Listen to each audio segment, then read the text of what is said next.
And a snap fold there by Berg. Seems a little bit more composed than he was before.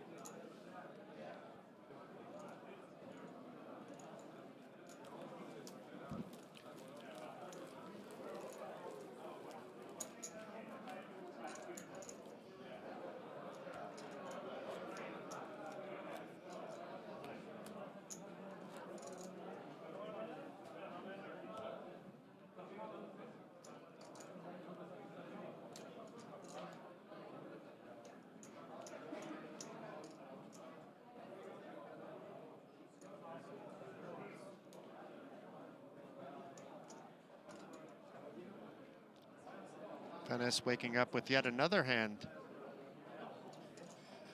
It may go limp raise again. Maybe Berg will decide to raise instead, but it looks like he just limped.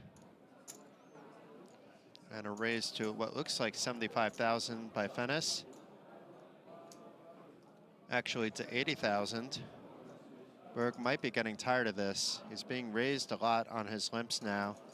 Maybe feeling like he's being pushed around. This time though, Fennis had a hand.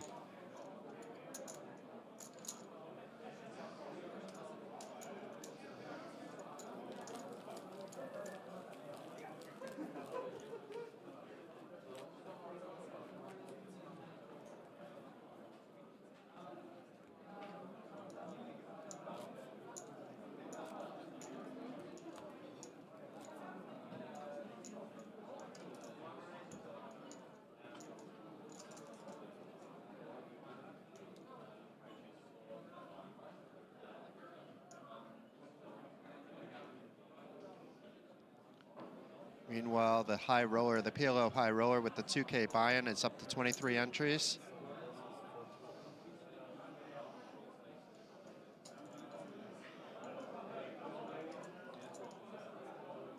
Andre Lon is back in now too, so all the players that hit the rail have re-entered. That is up to level 6.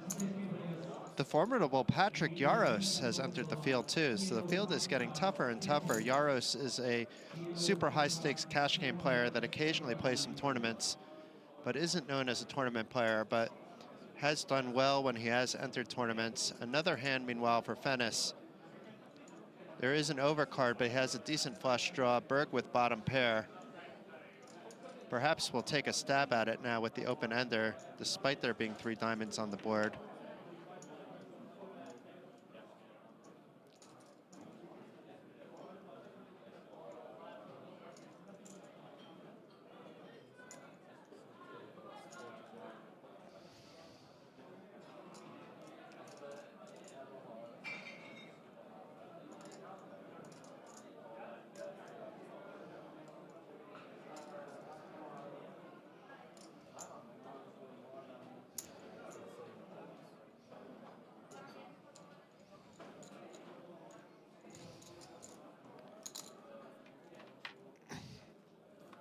So it was a bet by Berg for 40,000, a snap call by Fennis. Did not hit the flush, but still has the check mark. Berg did not complete his open ender or hit an 8 for 2 pair, 7 for trips. May feel like he wants to bet anyway. If not, maybe Fennis it will go for some value.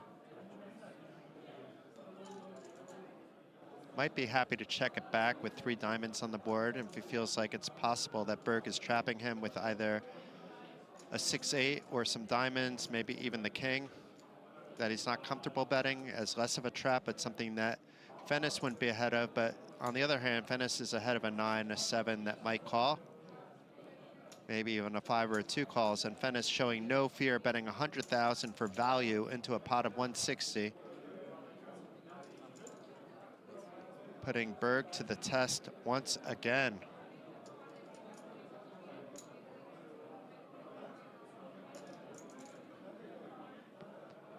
Berg tapping the table. I don't think he's going to call this time, but I could be wrong. He may talk himself into one.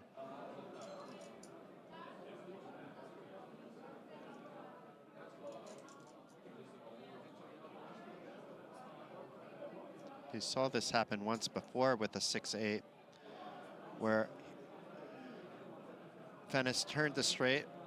He doesn't have the straight, but a strong hand nonetheless, stronger than what Berg has. Berg is beating a bluff. And does fold. So saved himself 100,000. Meanwhile, the momentum train of Tor Arne Fennis continues to roll. We can all feel the pain of Petter Solli Berg.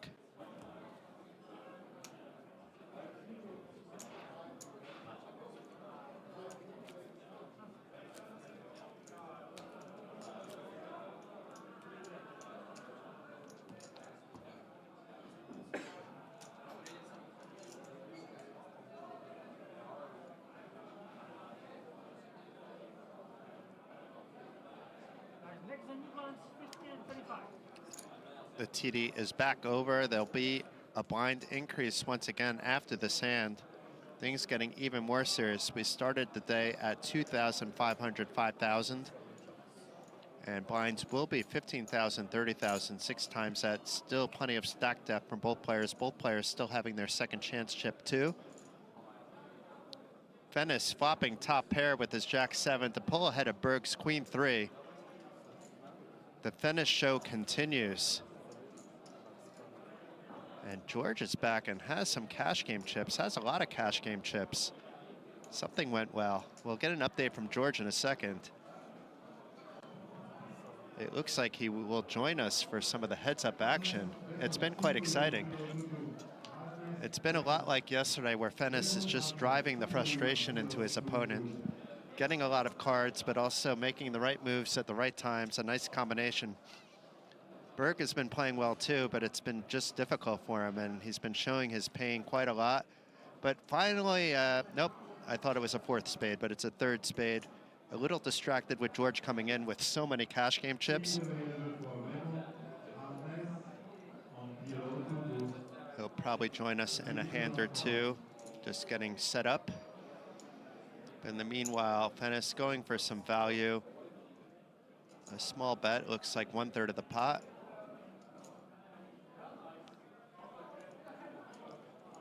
I don't think Berg ever thinks his queen high is good, but Fennis has been betting bigger on rivers, but that's usually when the pot is already bloated up a little bit.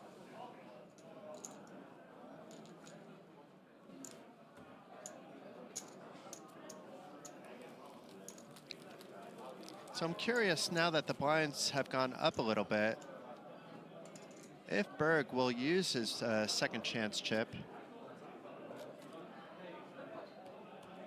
The reason being is it's more likely if you get into this cooler kind of situation that if you do double up, you have a big edge at that point if you double up with the reentry trip versus not with the reentry trip. The problem is you also kind of lose that second chance for a comeback. So there's 2 ways of looking at it. I think at this point, though, with the blinds about to go to 1530, it's actually at 15,000, 25,000 now. So there was a sneaky level in between, making the structure even deeper.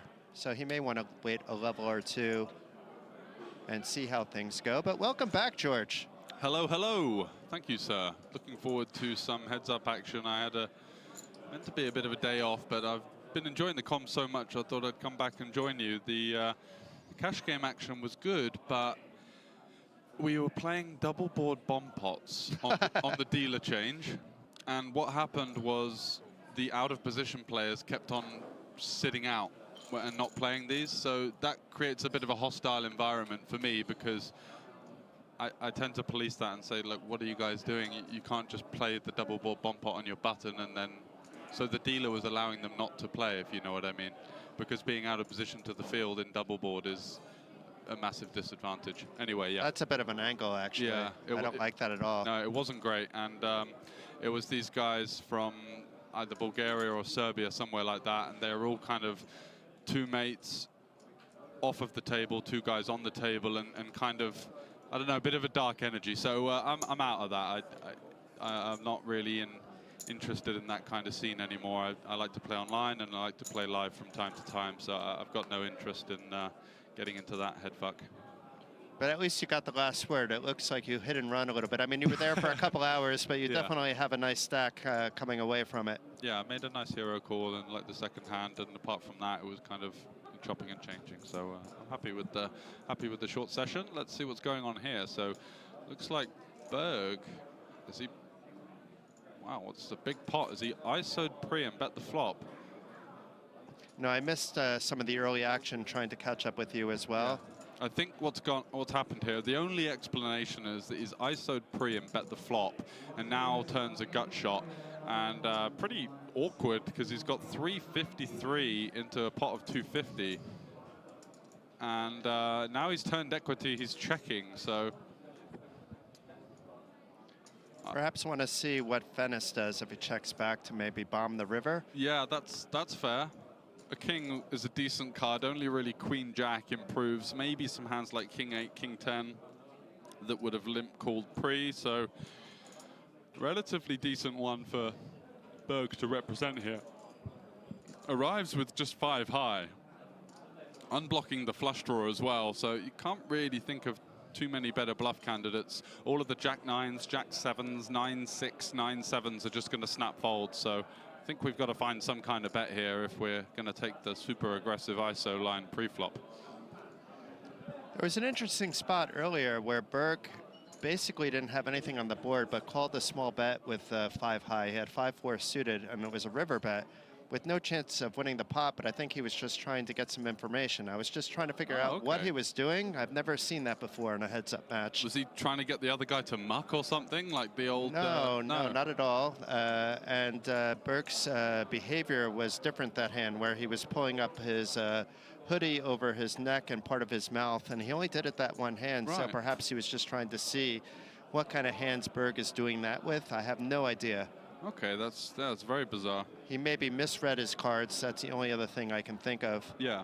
Or the RFID reader maybe picked up a card wrong, but that's awfully difficult to happen in heads-up play. That can easily happen in full ring where a card in someone else's hand accidentally scoots over the box. Oh, and then it gets confused. But yeah, in heads-up, you'd feel like that's almost out of the question. Yeah. So, interesting one.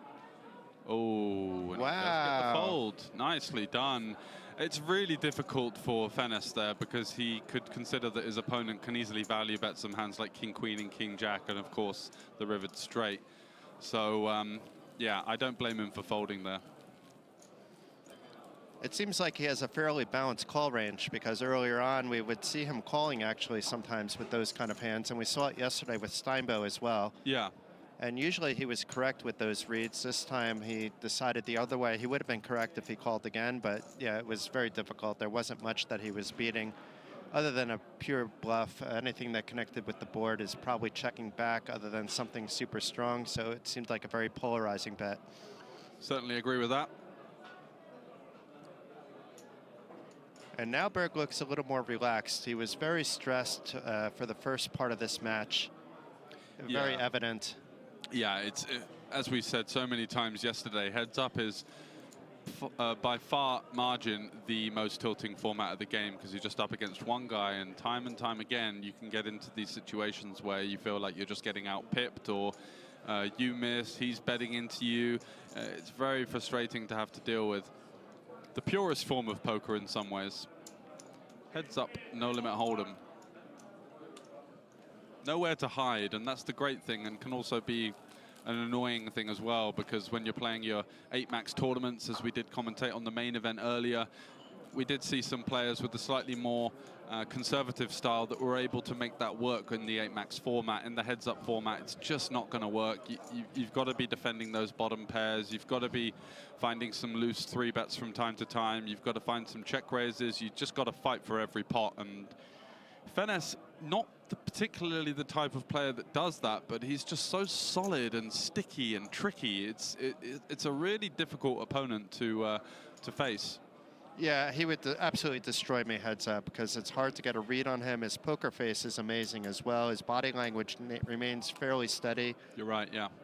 He has done a little bit of the S-spin with the hand on the shoulder, but then gives up on it rather quick, because he doesn't really need to. He seems very relaxed at all times. Yeah, very fluid, as you can see here, with the sunglasses on and the hat. Quite a big burly guy. really good table presence as well. Fairly intimidating, I'd say, although he's not the type of guy to be staring down his opponent and trying to go for the sort of pushing the envelope style. No, he's very friendly and laughing in between hands sometimes and trying to make things a little bit lighter, even when Berg was stressed and he could have pushed that envelope a little bit. Yeah, absolutely. And as you do see here, Berg with that kind of annoying bottom of range defend, we do have to call ace high here on the paired board and just peel one off. It is one of those hands that is quite a natural check call flop, check fold turn. But, you know, when we check call here, we are going to slow play some queen X from time to time. We've got a lot of 9X, we've got some straight draws, so pretty much at the bottom of his range. And Fennis missing the double barrel here with the jack 6, allowing hands like king high and ace high to realize their equity. And it's going to be a tough sell if he does go for the bet check bet line, because what's he really representing, a 7? It'll be an interesting one to see if Berg either goes for some really thin value by blocking the river, is kind of like a 10% pot just to deny his opponent from bluffing him. Yeah, that's a good point. I usually think if he's betting, what is he betting off that is ahead of him? And there's not really too much. That would be, maybe a 3 would fold, you know, to a sizable bet. But exactly what you said, just betting a min bet there. Yeah, a little bit more. Yeah, exactly. The min bet just designed to freeze your opponent. It's really difficult for him to rep anything with the raise, so it actually becomes kind of an interesting spot where you could consider bet calling sometimes, because your opponent is essentially repping such a strong hand where they've missed a bet on the turn. So that's quite a powerful move to use from time to time, just to really freeze your opponent up. This allows the big sort of 3/4 pot size bluff, and very difficult for him to rep anything with a raise. So nicely played. And we have one of the same heads-up dealers as yesterday, Alexandru, here coming back. He's done a fantastic job. I like to give shout-outs to the dealers, as you know, George, maybe more so than others, but I do appreciate, especially when they're such good at their craft. I think it's underrated. There's such a, you must notice the difference as you go from poker room to poker room, that if there's a bad quality of dealers overall, it does affect everything. I would say that the dealers at this stop in particular, in my sort of small voyage into the cash games and playing the PLO event earlier in the week, were of an EPT quality, to be honest. There was no misery or moaning or kind of the tired eyes where you could tell that they've been maybe back at the hotel on a bender the night before or something. It was very professional, to be fair. So I would say that I've been really impressed with the quality of staffing here at the event, and that's a testament to both the thriving poker scene here at the Card Casino in Bratislava, but also the weight that the Norwegians bring over with their massive brand. That is a good point. And meanwhile, Fennis here, he has been raising quite a lot to the limps, not like on a 100% frequency, but he's been doing it both with his strong hands and occasionally with his medium strength hands to balance that out. Getting Jack 8 offsuit to fold, that's quite a big fold heads up in position, I would say. So because he is a little shorter stacked, and he may feel like he's just going to be a little too dominated there, but I think by the book, we've got to defend some of those hands, because Fennis is going to be isolating with a fairly linear range, so he's going to have hands like 8-7 suited, 9-8 suited, 10-9 suited, some hands that we're doing pretty decently against for the most part. And you know, if he's got an ace-X, we're likely to have 2 live cards as well. So interesting link fold there, I would say. We are, what, 25 big blinds effective at this point, so... Plus the re-entry chip, another 800,000. Not the re-entry, but the second chance chip. So a pretty marathon structure for these guys, which is fair because they're playing for a prestigious title and playing a heads-up format, right? So we don't want it just to see it go down to 10 bigs and it's shove or fold. We're interested in seeing this the deep stack battle, and well, about 3 hours in already, so it doesn't look like it's going to be over anytime soon. So no, I think we're in for a little bit of a ride. Absolutely. So Fennis versus Berg, both essentially missing the flop. Berg does have that low end of the gutter, but no real reason to stab the turn here unless he's going to go for some kind of like mergy equity denial type bet. Looking to protect versus hands like this, the queen 10s, the king 10s, the jack 10s, that don't really have any immediate equity on that board, so elect to check back. Meanwhile, Fennis firing out for 40%. Berg looks like he's quickly going to call. Yeah, I think that's fair. Got to stick around with the gut shot there versus the check back on the flop. Again, only really repping a 6 or maybe a 5 at this stage. A jack is an interesting card.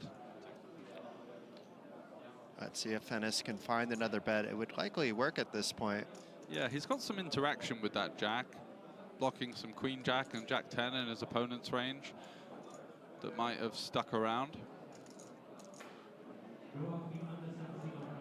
Does check it back. Maybe thought he had some showdown value. Maybe thought he couldn't bet Berg off the hand. But either way, Berg winning the pot. And what happened, what you missed here earlier on, George, was that Fennis was piling away at Berg. Yeah. Then called the 4-bet jam with ace-10. Berg got there with his jacks, or actually held with his jacks. Actually took the lead for the first time, and it was the first time we've ever seen Fennis down on chips in both heads-up matches, but it wasn't the big lead. And then immediately Fennis back doing Fennis things, and was back up north of $1 million. And now, since you've come back, maybe you're a good luck charm now for Berg. He's winning some hands, and it's close to even again. Yeah, maybe. Certainly want to see a fair fight, that's for sure. Whilst we can speculate about the game yesterday, it didn't really feel like Fennis could do wrong in many situations, and it was a question of when is he going to win as opposed to if his opponent could get back in. So many boards running out unfavorably for his opponent, and Fennis doing a great job of just hanging on in there and getting it done, essentially. And Berg has been limping about like 90% of the time, which is a different strategy than what we saw yesterday. Perhaps thinking he has some kind of post-flop edge. Agreed. Yeah, that's usually the reason why you'd adopt a limping strategy. You want to have high stack-to-pot ratio situations where you're going to be in position, driving the action, and with all of that maneuverability with a deeper stack depth. It's very much the grinding type of style, and it's very difficult to exploit, to be honest, because what do you do as Fennis versus this heavy limp strategy? Do you just start randomly isolating? What kind of hands do you want? You know, are we just going to go for value? You've said that he's been quite aggressive versus that limp, which is, I think, a good strategy in general, just to kind of say, look, pal, I'm not going to let you see a free flop all the time, stab it, you know, and kind of play the position. You almost get to reverse the advantage in some ways by taking the initiative. Yeah, that's what seems to be happening. I'm not saying he's doing it every hand, but he's doing it always with his strong hands and sometimes with his medium hands. Yeah, that's good.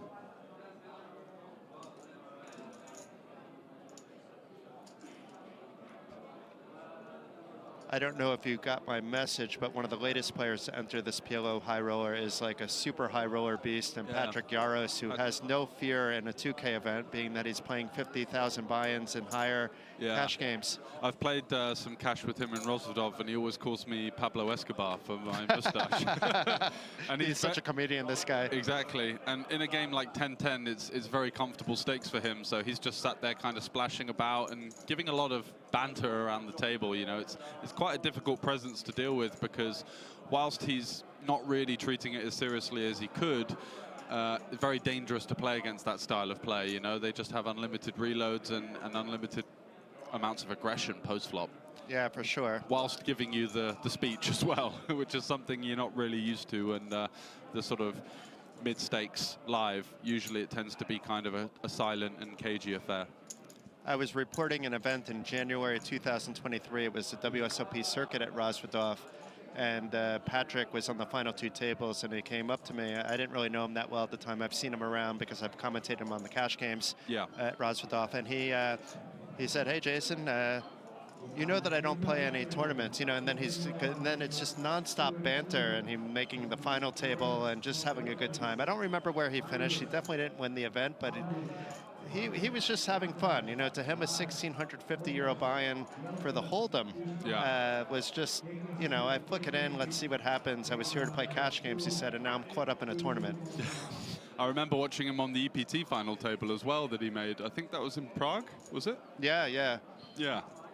Hell of a show. Really recommend watching that on the VOD. Of course, after you finish watching the heads-up action here at the Card Casino.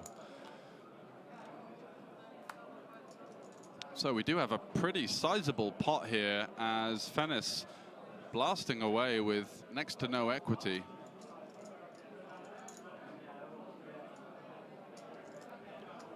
Berg doing a good job of balancing that out of position timing. Doesn't want to snap check and invite his opponent to maybe find more reason to go for that third barrel. We do have a 10, which we're pretty comfortable with, but you know, if our opponent goes all in here, we're going to have some problems. We did see Berg, before you came, make a good fold with top pair. He had ace-6 against, I don't remember, it was like ace-jack or something like that, but had some kicker issues, recognized the situation, facing 3 streets of aggression. And this is a rather large bet by Fennis, so he can go both ways. This is why he's so tricky. He did it with the goods before, and now he's doing it with pure air. Yeah, absolutely. And this is an interesting board because hands like King Queen, King 9, 8-9, 8-7, even 7-6 as he's got here, which is less intuitive, but there are so many missed straight draws or missed double barrels. But we saw from the footage, and if Berg has watched back the game yesterday that Fennis played, I believe he's going to be in a really tough spot here, because this is one of the first times we've really seen Fennis unload the clip for the full 3 streets with complete air. Yeah, especially with such a sizable bet. Was a little bit of a fumble with the chips when he put them over the line. You can't really read too much into that. It's easy for us to say because we can see the whole cards, but something that maybe might be going through the ticker of Berg here, just trying to figure out what the hell's going on. It's good that he's got the 10 of diamonds instead of the 9 of diamonds, because the 9 of diamonds can block some more of those draws. You know, 9-6, 9-8 of diamonds, for example, that might play this way. But for the first time, I see a little bit of nervousness in Fennis, and typically when players are shaking in the spot, it's not because they're bluffing, it's usually because they have it. Yeah. Unless they're giving some kind of reverse tell-off, just from a natural instinct. He's not really shaking now, but you could see a little bit of unsteadiness in his arm shuffling the chips. Yeah, absolutely. Before you saw a little bit of unsteadiness in the arm covering his face, but that's a little bit more steady now. I never know how much to read into that, because obviously when you play... Oh, what a call. Nicely done, sir. So massive advantage now for Berg. It's the first time we've seen Fennis short on chips. He does have that reload chip. Let's see if he uses it. All of a sudden, Berg is the one that's calm, cool, and collected, finally gaining some control. The momentum very much in his sails now, and I would say, going back to our discussion yesterday about the kind of tactics behind using that second chip, I would say for Fennis now, after going for the triple barrel and getting picked off there, maybe just waiting a couple of hands, maybe trying to double up that short stack and just kind of getting yourself mentally back in the match. You know, if he just picks up the other chip now and he's not quite there or not quite sharp mentally, that could spell disaster for him in the form of being 40 big blinds deep and maybe having the kind of psychological disadvantage. Makes sense. I'm curious if they're going to give these guys a break, because they've been playing for quite some time now. It's for 3 hours. I may need a toilet break at some point, but it's good that you're here in case I do. But in the meantime, I'm actually okay. Yeah, it's pretty tough going for these guys. I mean, keeping their composure under the lights, under the spotlight, under the scrutiny of playing for a pretty prestigious title. And might as well jam when your opponent still has just 10 big blinds. This is a good move. Before, we were seeing Berg just limp with the 3s, but that was during deep stack play. Yeah. During shallow stack play, you might as well just shove it and see all 5 if you're called.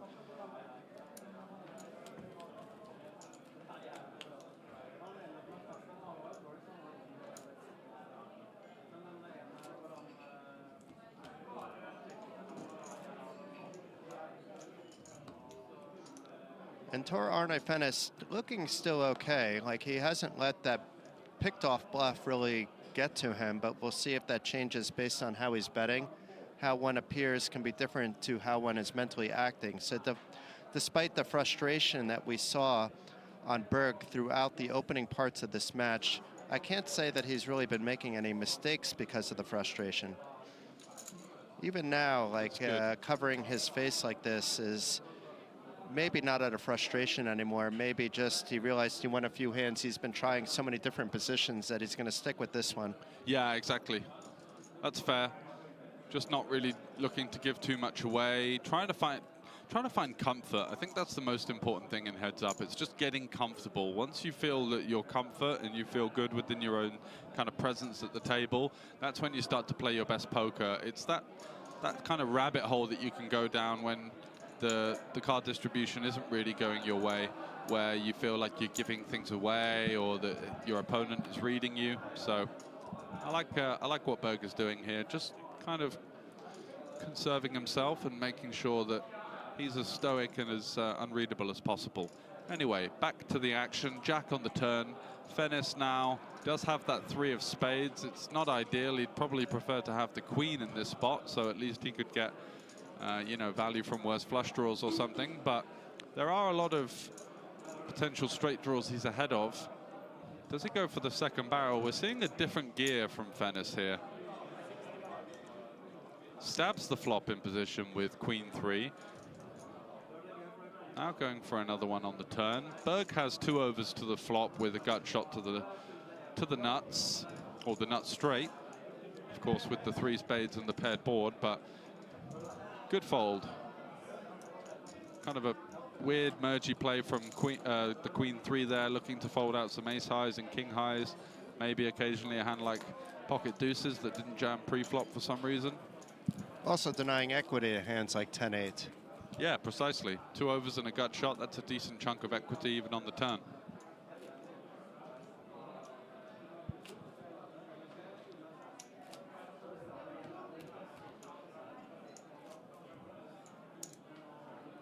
There's Matas in the background. He didn't do his boss move like he did yesterday with the glasses before the match. I was waiting for it. I even complimented him on that last night. I went over for a quick drink with the guys just for some chat before going back to the room after we were done. And said that was one of the bigger boss moves I've seen in a while. And there's many of them throughout the year. But if it makes Jason's highlight reel, it was... I loved it. I don't know. It's just these little things you pick up on that you're just like, oh, that was amazing. Yeah, love to see it. And it's nice to give that feedback because, you know, poker is a battleground in many ways where it's kind of a thankless task. You know, you turn up, you battle, you're playing an individual game for the most part. So to get a bit of feedback from that from you, it must have made his day in some ways. I think I'd thank you. Nice. So checks all around. And 3 on the river completes nothing. Berg with the king high and Fennis with the clear value bet now with that jack. Time's up. We've slow played 2 streets here and going to be looking to go for some value now. Let's see what sizing he goes for. You can go pretty big here. He does go for pot. I like it. Very rare that we're going to be behind. Obviously, the only thing to worry about is maybe a 3 that could play in this way. But mostly just targeting hands like exactly king high, which is the majority of the check line, I would say. Some kind of showdown value, king or queen high. Berg wisely getting out of the way. Yeah, good stuff. Nicely done from him. Not an awful lot of intuitive bluffs there. Maybe a hand like 6-4 would take a stab for that kind of sizing, but for the most part, electing to just believe his opponent there. It's hard to know what he has, though, after we saw that with the 7-6 just before with the triple barrel. Yeah. Absolutely. That kind of hand, once you make the call, it feels great. But then also in the spots that come up in the future, it's always in the back of your mind. Like, this guy was just blasting away with no equity before, so surely I'm going to have to call this one. And then you can get into that situation where you kind of over-adjust to your opponent because you've seen one outlandish hand. But we know, sort of, all in all, his game is usually on the more conservative side and isn't finding those wild triple barrels, kind of Isildur style. It looks like Tobias Leknes is leaving the Norwegian commentating to get ready for the main event with a nice stack. So best of luck, Tobias. Good man. We'll be seeing from him tomorrow on the feature table, hopefully, for a masterclass in the two-card streets.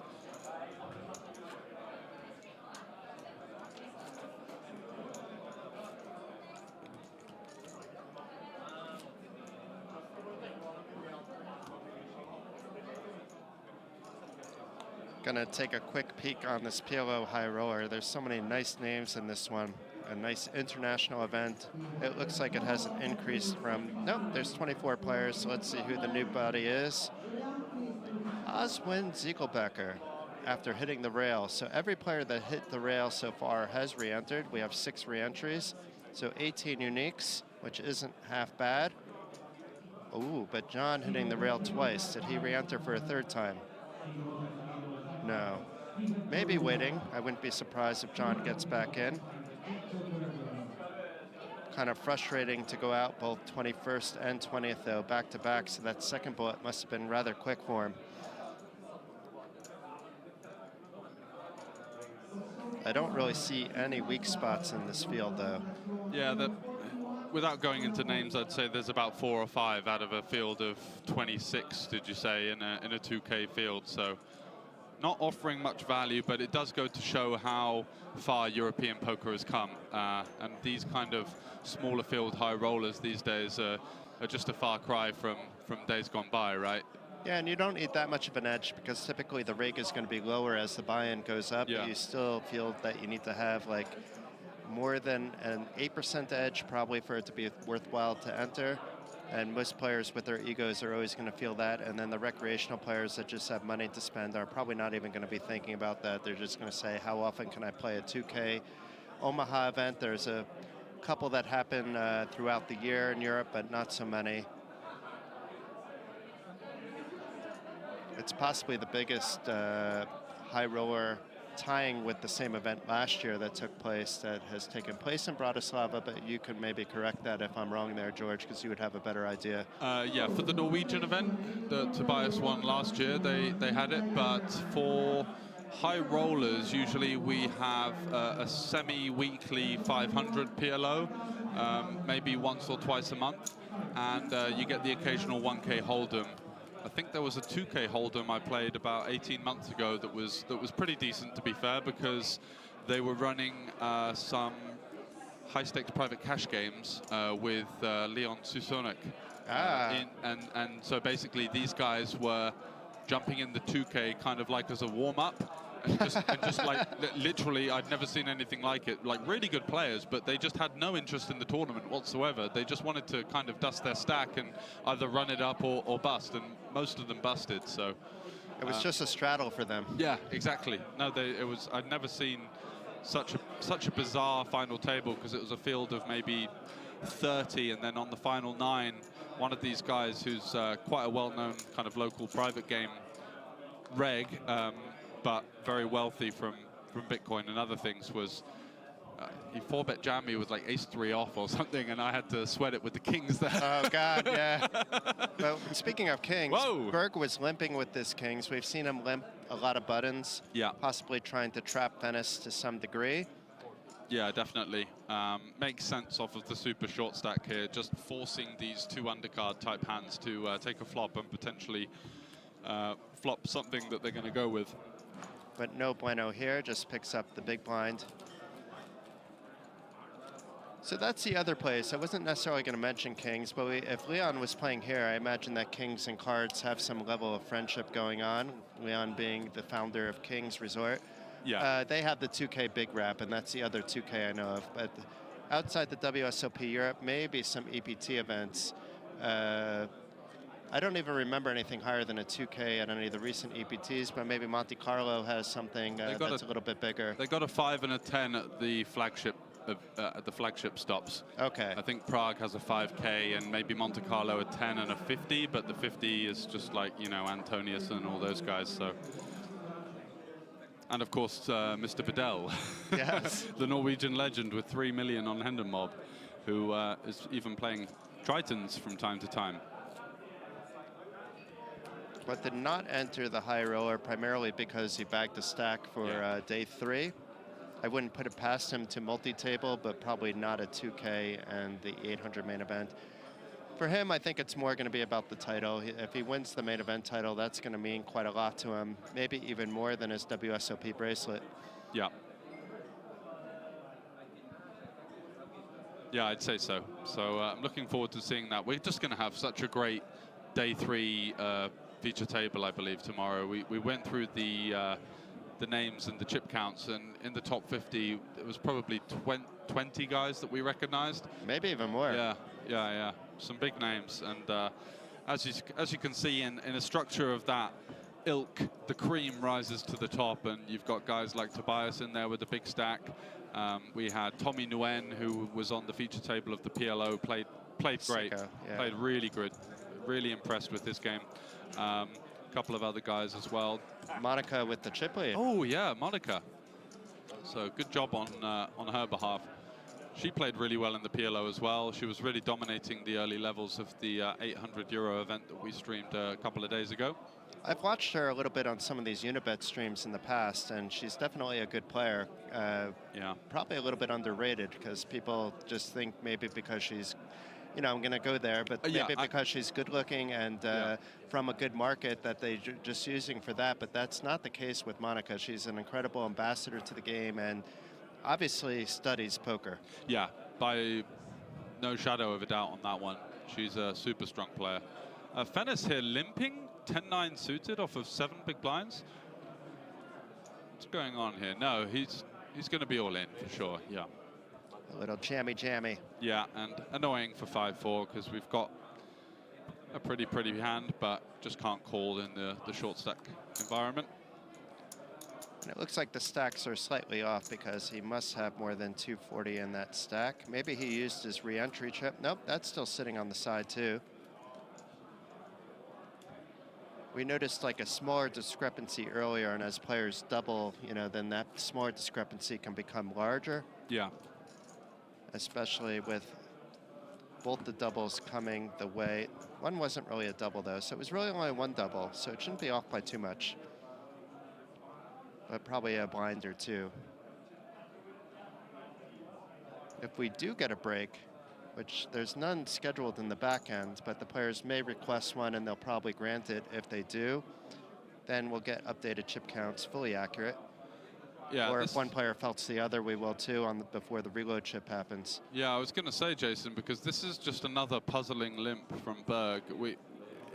It seems with the information that we have that we're 8 big blinds effective or less, and 9-8 suited is just the clearest day jam. Like limp folding here versus a hand like Ace-3 is a bit of a disaster, considering we've already committed 1 big blind out of the 7 or so in there.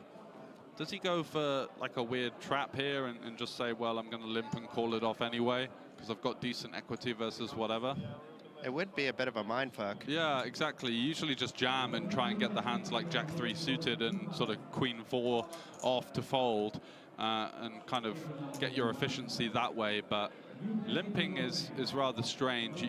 You do see it with hands like Jack-10 suited, where your opponent could rifle in a hand like Jack-7 suited, and you'd be crushing that. But yeah, 9-8 suited's a little bit of an interesting one. It could be like a little bit of fatigue factor in that one because he had a limping strategy when stacks were deeper, so maybe just fell back into the old patterns. He was limping a lot of pocket pairs, even the Cowboys. Well, the Cowboys he did with the short stack, but that made a lot more sense trying to induce the jam. Yeah, rather than limp holding such a high equity combo such as the 9-8. So, and you can see he's got 49% versus what is going to be a lot of combinations. An ace, 1 high, 1 low is right in there in the jamming range. Even hands like King-5, King-6, King-7. All jamming for value versus the limp, so puzzling. But good jam there by Fennis, denying the equity. Yep, gets one through, and if he watches that one back, he'll be happy to see he folded out Two pretty troubling cards to be up against in an all-in with ace-3 offsuit. Do you watch back the streams that you play on? Yeah. I don't watch back much commentary, and apart from the kind of opening segments, just to maybe learn from some of the rustiness or areas where I've kind of gone in a bit cold and made some mistakes, and just trying to improve on that kind of chemistry in our duo, for example. But when I play, I think I'm very lucky to have such a great team of really strong UK, Slovakian, and some other country professionals around me, where I can ask them about the hands or run it through a solver and get really deep into the nitty-gritty. I should do more of that. It's not that I'm appearing on a lot of streams lately, but every once in a while you appear on a stream. And even if it's like a fun little cash game stream, you should still be trying to maximize your wins. You can have fun at the same time. Exactly. But it doesn't mean you shouldn't go back and analyze spots. So we do see that the chip stacks were a little bit more even than we first thought. It looks like Fennis might have had 10 big blinds where he limped the 9-8, but still, I think just a clear jam.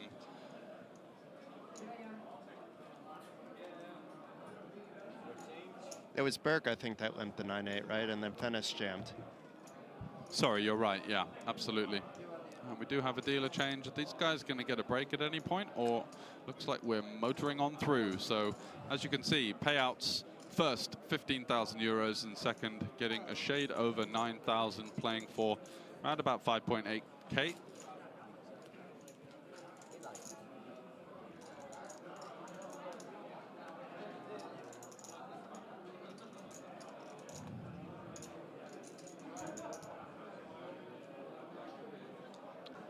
And for the first time, it seems like Fennis is a little bit tired now as well.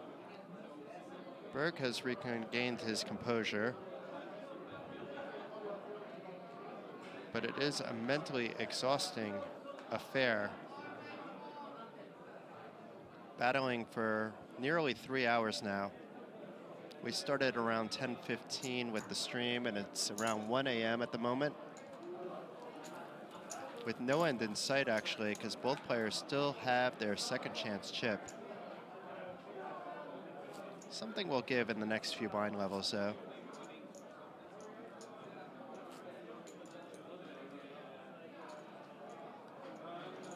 Right now, there's an average stack of 20 big blinds, which doesn't mean anything really has to give quite yet. But that will go down to a 16 blind average when it's 25-50. Then I expect something to happen and one player to have to reload at least, but let's see what happens. It could be over in 5 minutes. It could be over in 2 hours. Precisely. Always got to be prepared for the long haul. Fennis with a little bit of a loose jam, but in this particular situation, we'll get away with it. If it was suited, it would be kind of standard. Offsuit, I suppose you can do it. I don't know exactly if that's good or bad. I don't think I'm jamming with 8-7, but maybe I should be. It's pretty standard for 10, 11, 12-ish big blinds. Gets a bit murkier at 13 and up. And we don't know exactly if he has 10, 11, 12, or 13 big blinds, actually. Would be my synopsis on it. It plays kind of nicely as a limp as well, because the hand's just got decent playability on all sorts of boards. Going to flop lots of straight draws, pairs, of course. When you have an opponent that's really only raising and jamming on you pre-flop on your limps with hands that are strong, I think you can limp fold it even, but yeah, maybe I'm wrong. Yeah, exactly. If I'm playing a super passive player, I would limp. If I'm playing a high-level professional, I'd just send it in there and try and benefit from folding out some 9, 10, jack, queen highs. I was thinking about it with the queen 4 here. Yeah, offsuit as well, facing a 3x raise by the looks of it. Should be just folding this one. Does come to that conclusion. He does look a little tired, so thinking things over is always a good idea. Yeah, exactly. This is such a fatigue-inducing format of poker, just playing heads up. So many hands, you just hit with hand after hand after hand. The stack sizes are changing. The adrenaline is coming and going. When you're winning a big pot, it's high for a couple of hands. Then you go on a bit of a cold run. You got to fold a load of buttons. You got to fold two opens. You fold to flop stabs. Can be really difficult to adjust. I mean, they started at 2.5, 5, and they've played already 11 blind levels. Wow. Yeah, so 11 times 15, almost 3 hours of play. And I believe this blind level, it's either the last hand or penultimate hand of the level 2.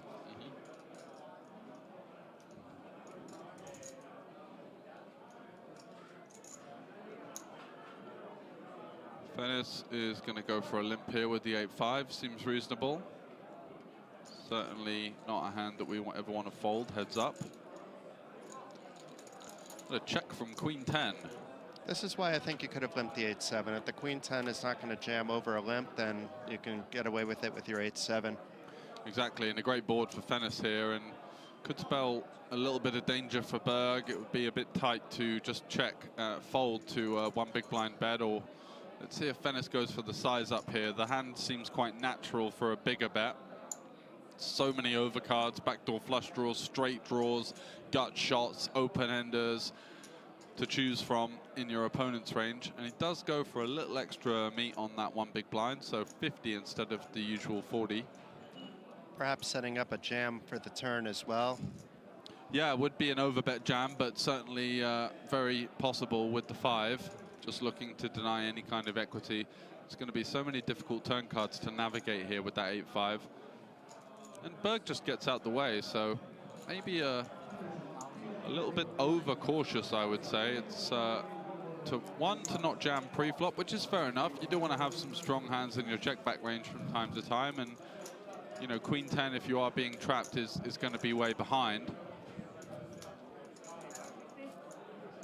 Also, he probably wants to leave his opponents on the ropes a little bit. Maybe that's coming into play where he doesn't want to be making mistakes, maybe understanding that he's going to get paid when he gets hands.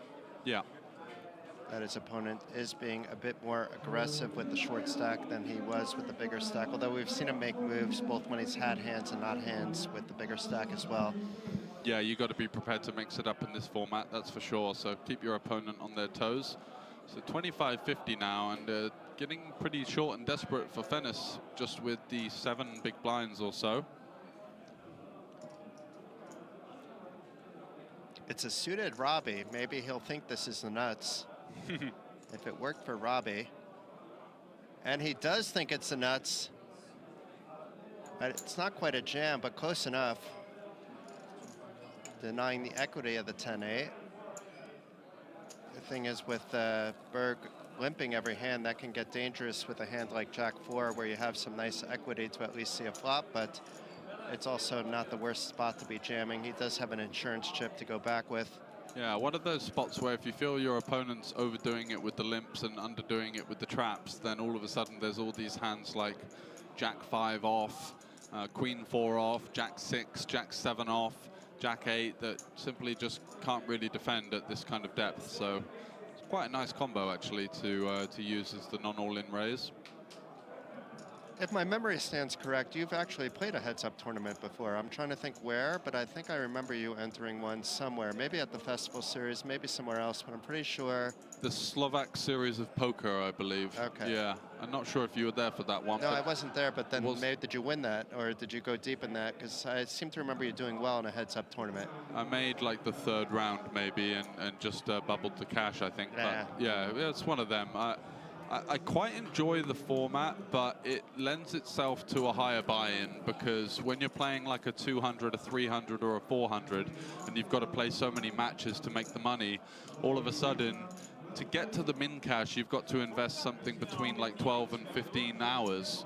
And then, for not being arrogant, but for those like lower buy-in levels, an 800 such as this seems great, right? Because you get to play for some significant money, but in those kind of situations, I think it's very much more about the prestige and less about the potential kind of hourly rate concerns on the behalf of the mind of a professional. Yeah. That makes a lot of sense. Yeah, because when you're playing those sort of smaller buy-ins, then playing for 2K up top, and it would take you in the best possible scenario, maybe a good 24 hours of work there. On the other hand, some of the smaller buy-ins probably have not as good structures as this as well, which also does actually give the professionals a bigger advantage, believe it or not. It sounds counterintuitive. You think? Yeah. It does, because they understand push-fold a lot better. Yeah, that's fair. We do see a lot of mistakes still being made in push-fold, and it's one of the easiest parts of Hold'em to figure out. But you're right. You can, if you're getting away with murder, if you're getting no ISOs from the big blind, they're calling too tight, they're folding an ace for 10 bigs. You know, I did play a match where I jammed the button with, I don't know, 9-7 suited or something, and the guy showed me an ace and folded, and I was like, all right, I'll take it. I think I had like 10 or 11 bigs, so it's, yeah, you're right. There's definitely some edge there. It does lend itself to a little bit more of a luck in the form of if you just run into a big hand, where if you're 40 big blinds deep, you can find a way to maybe escape.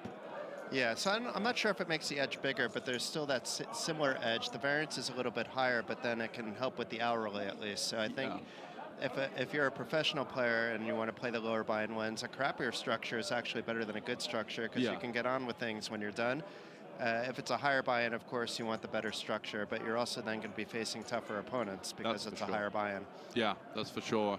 And also, you've got to think about the casino angle, the staffing costs, and that kind of thing. It's quite difficult for anyone really to make money in some of the lowest ones. Yeah, it has to just be like a loss leader as part of a festival at a lower buy-in. At the buy-in like this, it probably does okay. Yeah. Still not as profitable as, let's say, a 6 max or full ring at this buy-in, but the Norwegian Championship is about winning in many different formats, and it's great that this heads-up actually exists. Yeah. Another way to get yourself a star, and in some ways the easier route to the star, because you only have to win 5 or 6 matches to get that star, but in other ways you're going to be up against some formidable opponents along the way, so it's kind of a catch-22. Yeah, you're basically playing against 5 John Quites in order to get there. Maybe not that bad, but yeah. I don't think I could beat any of these guys. You know, I'm just being honest with myself here. They're on a different level when it comes to heads-up play. I'm just doing my best to follow along and providing some rationale based on the cards and the boards that we see. But it's a massive respect to at least all the Final Four. Yeah. But I look at some of the other names in the field, like a Christian Arstead, a Johan Quite, Dipvik, a few others that strong players. I just know that if I was playing, I wouldn't sit down and play heads-up cash with these players. So why would I play a heads-up tournament with these players and think I have an edge? But if I was Norwegian, of course, I would still want to enter for a chance at the trophy, because I wouldn't care if I was minus EV in that spot. Yeah, so that's the good thing that they do with the strong brand potential and the strong kind of prestige behind that trophy and behind getting that badge. It does allow a few more entrants than it otherwise might. So interesting flop. Both players flop a little bit of a piece, but nothing spectacular. A backdoor straight draw with a 4-high flush draw for Fennis, and bottom pair for Berg, who looks like he's going to go with a 1 big blind stab here. Might do the job, and it does. Fennis in that tricky situation where if he improves to the 5 or the 4, he's in no man's land versus another bet, and also if he improves to the diamond and faces another stab, then still going to be tricky.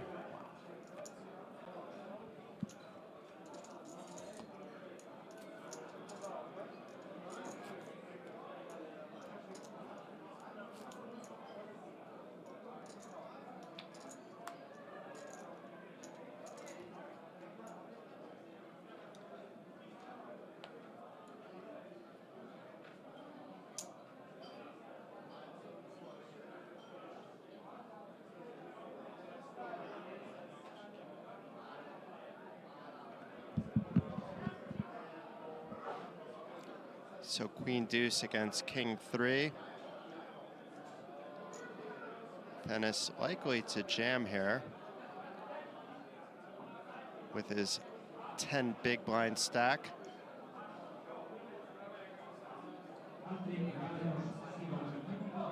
And a jam it is. This should get through. No reason for Berg to call with Queen Deuce. It's close, but no cigar. Queen Jack, maybe he's going to call it in. king, queen for sure.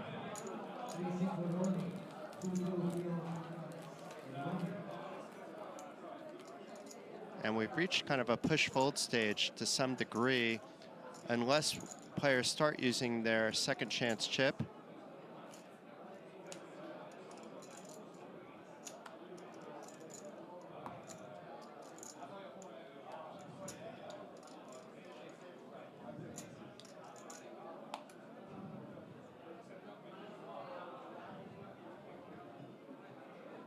And ace-8 for Fennis, king-10 for Berg. So big cards for both players. I expect to see some sort of collision here. Berg limping once again the button, Fennis with the ace.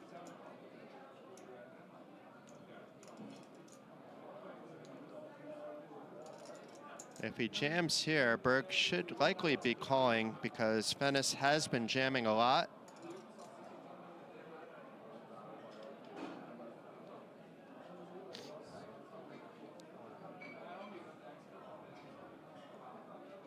And not quite a jam, but close enough. A raise to 400,000.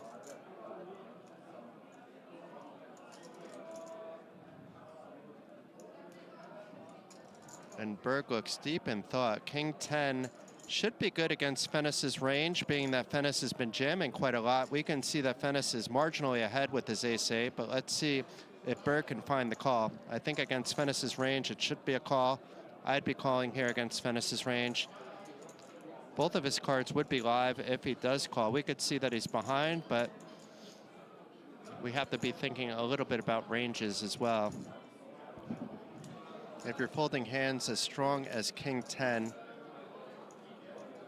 you could get in a little bit of trouble as the stack depth continues to get lower and lower. Soon enough, we will be at 30,000, 60,000.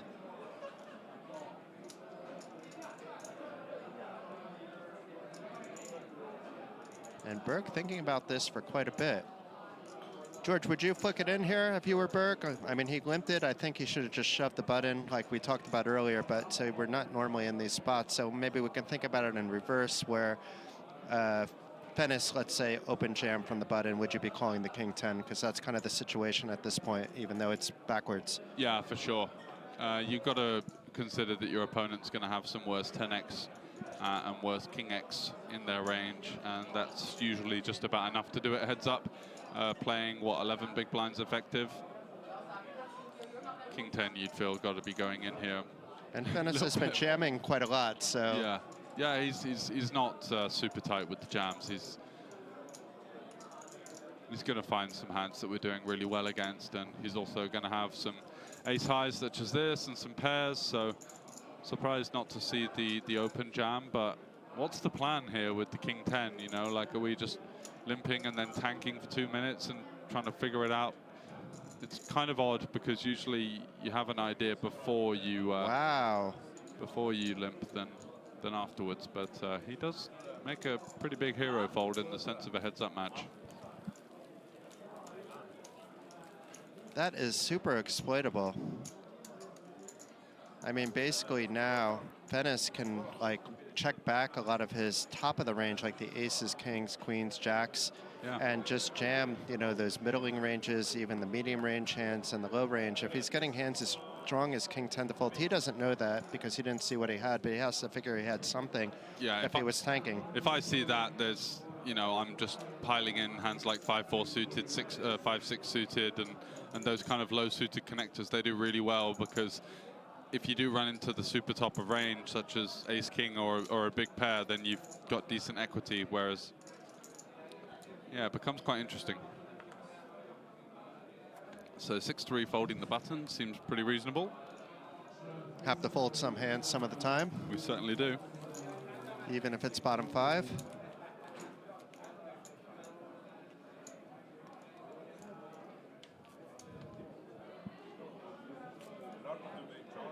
And a nice fresh beer there for Fennis. We saw him, he wasn't particularly guzzling through them yesterday, but I think he got through maybe 3 or 4. Yeah, more just to keep relaxed, I think. Yeah, exactly. That's actually a big part of it, I think, as to why people do tend to drink alcohol. keeps the heart rate down in some ways, easier to stay relaxed, but can be a bit of a slippery slope. Yeah, then you get to the point where you've had like one too many and you're deep in a tournament. It's a little different here where they know it's going to be over in an hour or two.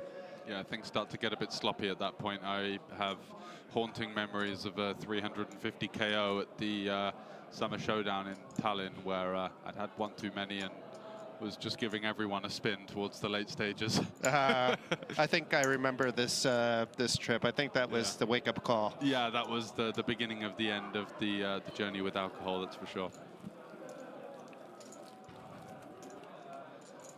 But it's good to see. I hope some of my other close friends, it's hard to help people that don't want to help. We have a few friends that I think do need to rethink about their lifestyles a little bit as they get older. But even the younger guys should think about maybe not getting into that pattern. But it's hard to tell people what to do. You don't want to feel like you're everybody's dad. And, you know, at the same time, you want to support them as best as possible. So when they're ready and realize, that's when I try to hop in and say, I'm here for you if you need me. And check in on people from now and again when I can, and trying to hook them up with like people that have been through that kind of experience that can better guide them than I can, because even though, yes, sometimes I get out of control with my alcohol, it's very infrequent. I'm not drinking that often, and it's usually like a controlled situation where if I'm going to my local casino on a night out, that's my night out. You know, I don't mind if I made a mistake because I drank in a €100 buy-in event. You're going there for entertainment value, and the social aspect is more of a social club visit than I'm going to grind a card game tonight type. Yeah, but if I'm playing like a serious game, I certainly don't want to be inebriated. Maybe, you know, I don't mind having a drink every couple hours, you know, but beyond that, I think it's not a good idea. Yeah, I completely agree with you, and actually I did go to rehab last year for alcohol, and sort of got things patched up there. And when I did foray back into live poker, which I was advised to take a while off, which worked quite well, because we can't hide from the fact that the casino industry, whilst there are so many great tournaments and cash game action running, it can be the type of environment where, from a personal standpoint, it can be easy to overindulge in the darker side of things, such as the bar and the kind of nighttime antics that you do see. And so since I've kind of forayed back, I've really tried to make an active investment of my time, that when I do see someone that is personable or that I'm friendly with, just to maybe take the odd tap on the shoulder, try not to be too condescending as possible, and try to say, look, is everything okay here? And not leave it at that, but subtly push in the right direction, because there are so many great players, especially in the cash game scene, that fall off the beaten track in some ways just because of the darker side. But we know plenty of people that we can sell that to, and it's just going to be fuck off will be their response. Yeah, precisely, and that's why you've got to kind of tiptoe your way in.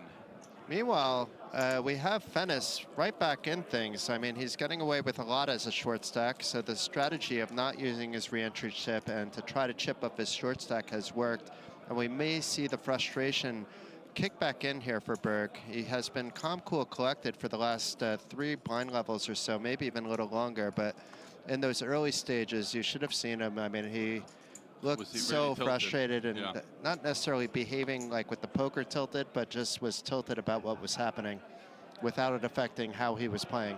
Yeah, I mean, he beat a pretty strong player in Thomas Siversen yesterday, so should be taking a lot of confidence from that. And in fact, the winning hand that we saw last night on the coverage from the outer table was him with Queen 10 all in versus Queen Jack. Queen Jack turns a straight, he turns 2 pair, and then rivers the 10 for the boat. So, you know, it's easy to forget these things, but there was a lot of luck in that semi-final match that he could maybe take some solace from. Very difficult and easier said than done, though, because in many ways, once you're through, you've kind of forgotten about that, and now you're faced with the kind of present situation. So I wouldn't go as far to say he's off his game, as I don't know him particularly well, but there's been a couple of strange decisions that have been made, and that might be a result of his clear level of frustration, maybe. Yeah, it would have been interesting if we had that other heads up recorded, like if they straddled them a little bit, where we had one semifinal, let's say Monday, another semifinal on Tuesday, and the final on Wednesday, then we would have a lot more knowledge about how Berg approached that heads up match against Iverson. Yeah. It's hard to judge based on that one hand that we saw. He got it in fairly good. It was just that he was up against something a little bit better and wound up getting there, but it could have gone either way. Both players were still going to get, if the hands were reversed, it would have worked out the same. Exactly. Neither player was going anywhere in that spot. No, for sure not. So let's see if he can kind of find some mental resolve. And unfortunately for him, Fennis has been chipping away at him and getting right back into the thick of things. And yeah, this body language is both good and bad. It's a lot better than it was at the beginning, and when Fennis was doing Fennis things like he did against Steinbo the night before. Yeah, this thing here is the a cause for concern, I would say. Fennis folds the button, he looks at the ace-10 and gives almost a sarcastic nod of the head, as if to say, of course he folds the button, I'm so unlucky, I run the worst. You know, it's as someone that's been on somewhat of a downswing, I understand that feeling. It's a very human reaction, but it's by no means beneficial or useful at all to consider. I mean, the best of pros can go like through 1,000 tournament streak and be break even or even down. And the sample size has to be quite big, and you never get that sample size in live events. You just have to keep plugging away, knowing that you have an edge percentage-wise against the field, and do your best. Yeah, for example, I got back into streaming about 4 or 5 months ago and did a bankroll challenge where I was playing micro tournaments online, and I was just running so bad and feeling the pressure of the stream kind of like a weight on my shoulders that I just had to, for my own kind of mental health and sanity, just cut the tie on it. And that can be a bruise to the ego, because you'd say, well, you know, I was beating higher cash games, and now all of a sudden I'm playing $11 tournaments and can't win an all-in. You know, it's difficult if you are kind of public-facing to deal with that scrutiny, or maybe going down the rabbit hole of thinking, well, everyone thinks I'm just some massive fish now. But, you know, in the other sense of the word, as you said, it's just very possible for these things to happen. Kings for Fennis. And is he going to get some action here? I feel like he still needs to jam if he's been jamming everything, but after that King 10 fold, it's such like a tricky thing. Maybe he tries some kind of trappy thing. Oh, was that a King 9 suited? Yeah, it is, and this is going to be disastrous here. 30-60, King 9 just going to be jamming for value over the limp, you'd feel. Maybe ISOing non all in. Does jam. Fennis with the snap call. Needs some clubs, otherwise Berg is going to be needing to use his reload chip fairly soon. If he somehow gets there with a miracle, it's going to be Fennis that needs to use his reload chip right here, right now. Yeah, a big swig of the water bottle, and a rather devastating blow here to run into the King 9, but whoa, he's absolutely glugging it down. Anyway, back to the action. There are some ways out, not on the ace though, so there were some potential straight draws that could have come. The Queen would have been one of them, but lo and behold, it's Fennis doing Fennis things. Kings and King 9 off of the short stack depths, and a pretty monstrous cooler for 10 big blinds effective poker, as Berg comes out on the wrong side of it, just counting his chips now, paying up the double, and he's going to be down to 6 big blinds. Fennis only on 20 big blinds with 1.5x of 1 bullet, so plus his 800, it's going to be 2 million versus effectively 1.2 million, which is just over 30 big blinds versus 20 big blinds. So I like the limp, as I said. Yeah. You could be limping your 10s, jacks, queens, kings, and aces against a player that is folding every time that you shove. You still want to be shoving your ace X's that, even if you're called, for protection, and if you're called, you're ahead. Yeah. He was shoving some of these middling hands, getting better hands to fold, but still hands that could actually connect with the board quite well. So I like the range that Fennis has. Berg was just trapped, nothing he could do. I don't think he misplayed that at all. No. Just quite unfortunate for him, and maybe that massive swig of water will help him relax. He doesn't look as tilted as he did earlier. I mean, it was a gigantic gulp. He was just absolutely guzzling it down. Maybe someone needs to check that. It looked like it could be a bottle of vodka that he's just smuggled in off of the street in a brown paper bag. But should we go do a health check real quick? Yeah. Let's have a look at that blood alcohol content. But jokes aside, we're obviously not laughing on behalf of his run bad, but just quite a funny situation as the camera panned to him there, and he's just downing the bottle of water, having run King 9 into Kings. It was, you couldn't write it, really.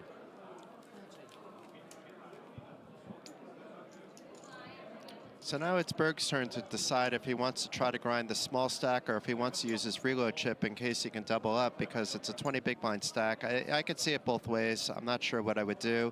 I haven't played in this second chance kind of format of heads up. I've only played where, you know, you've had like a nice deep stack structure, and then it's been best of 3. And then, you know, each match is a separate entity.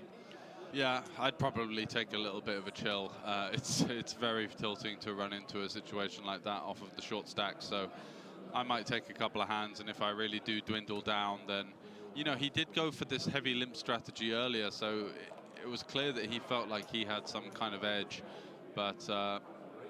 and now jamming it in with 10-6 suited. Yeah. I like it, but I didn't expect it from Berg. Yeah. Seems pretty solid. 6 big blinds, all in with the 10-6 suited. And gets 10-5 out of there, so picks up the big blind. Back up to 7 big blinds now, so 7 versus 19.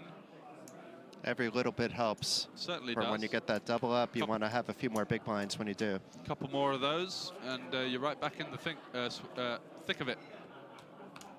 So it's important to not shy away from those jams, get into that headspace of thinking, well, I'm always running into it, so, you know, why bother? But, you know, it's important just to take every hand as some kind of independent variable, try and put those frustrations and grievances from previous situations to the back of your mind, and treat each situation with the respect it deserves, playing for such a prestigious title here, and of course the around 6K pay jump. Fennis all in with the King Jack. That's a monster hand, blind versus blind for 7. But love the jam. I think this is something you don't want to limp call necessarily. You don't mind being called. Yeah, tricky spot with the Queen 7. 7 big blinds. I don't blame him for calling, to be honest. We are ahead of some 10-9 off, 8-9 off, some even some 7-6 that might jam. So does make the call, and he's up against a monster, and it's really frustrating. Let's see if he can find a way out with the short stack remaining from his first bullet here. Queen 7 versus King Jack, 60-40. Oh my. Queen. Both players connecting though. He's not out of the woods yet. A 10 gets there, a King gets there, a Jack gets there, but it is a good start for Berg. Absolutely, but still some areas of concern. That's an ace, so that's not going to do it. King Jack or 10 one time for Fennis to get rid of the first of his opponent's bullets, and it's going to be the 6, so a double up for Berg. Back in the chip lead too. Yeah. Just like that. Wow. Just like that, he's back in the thick of it. And so he'll feel some, maybe some motivation and some momentum there. Going to take another massive gulp of the 2-liter bottle of water that he's got there. How do neither of these players need to use the freaking toilet after 3.5 hours sitting down? This guy's guzzling like water like it's going to run out of style. And we have Tor Arne. I mean, he's not like chugging the beer, but he's definitely on his 2nd or 3rd. Yeah, someone check those carpets. There might be a little bit of a twinge. Maybe there's some Depends going on here too. Yeah. Yeah, it's a bit of a mystery, isn't it? No one's needed to relieve themselves and just sit there and grinding it out. in this short stacked heads-up match. They both do have that bullet behind still, almost, well, 4 hours into play. So we've gone through, what, about 15 levels so far? Yeah, something ridiculous like that. Loving every minute of it, though. Yeah, it's been a roller coaster, that's for sure. I always find it more entertaining when you have a guy who wears his heart on his sleeve, as Berg does. And we have a little bit of rivalry going on. It's like Unibet patched versus Coolbet patched. Both sent qualifiers over to the Norwegian Championship, but it's a little bit, maybe the Unibet people are rooting for Berg, and maybe Thomas and Sveinolf are rooting for Tor Arne Fennis. Yeah, Titan versus Titan in the form of the Scandinavian gaming industry. Neither player getting much love on this ace-7 king flop. Nobody with any clubs in their hands. Let's see if Berg can find the bet here to take it down, deny any potential equity after not connecting with the board, but still having kind of like a nutty hand that didn't connect with the board, if that makes any sense. Like the non-connected nuts. Yeah, exactly. The nut no pair. That's a good way of putting it. I'll have to use that one. I've already stole the tri-suited. The tri-suit from the PLO stuff, yeah. I love that. Tri-suit, quad suit, rainbow, single. And then when you play 5-card, you've got the double tri-suit, which is a beautiful hand to look at, but not as good as the double suited pure. And then you have what, the quintuple suit in 5-card PLO. Yeah, the quin suit. Or you just call that a flush. Yeah, that's a very rare one. That's you're thinking, I wish I was playing Sviten. Yeah, I mean, I've gotten that playing Sviten, obviously. You probably have too, but yeah. Or 5-card draw. I used to play quite a bit of that growing up. Gets a bit awkward sometimes when you're playing a full ring Sviten, which is usually 7-handed, right? And you're in there with the flush, but no board connection, and there's loads of bets going in a multi-way pot. You're like, has someone got a boat here, or what's going on, you know? Or if it's like a queen high flush, you're kind of nervous that somebody has a better flush. Exactly.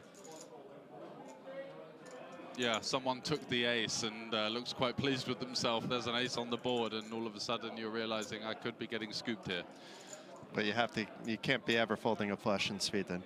Yeah, in the I guess you could if it's like people are super, super, super deep, but even if you're like 200-300 big blinds deep, I don't think I would be folding a flush. Maybe if I had absolutely no chance on the board and I know that at best I'm getting half the potting in a heads-up pot, maybe then. Or against Laterra, because he's always got it. No, against Laterra, I think I have to call, because he always tries to bluff me. I haven't played with him in a long time, though. It's probably been since before the pandemic. Now when he's coming out to festivals, I barely see him at the tables. Yeah, he's taken less of an active role. He's got a lot of business going on, but nice guy. I love Peter. I've actually learned quite a lot from Peter. A little bit in life, but mostly at the Sviten tables. He has some wisdom to depart when you become friendly with him. Yeah, definitely. He's had his own unique path in life as well, which is always interesting to learn about from people. Yeah, I like that's what I like about live poker. It's meeting characters like that have built their way outside of the game, but use poker also as a vehicle to some kind of either side income, or they do it for enjoyment.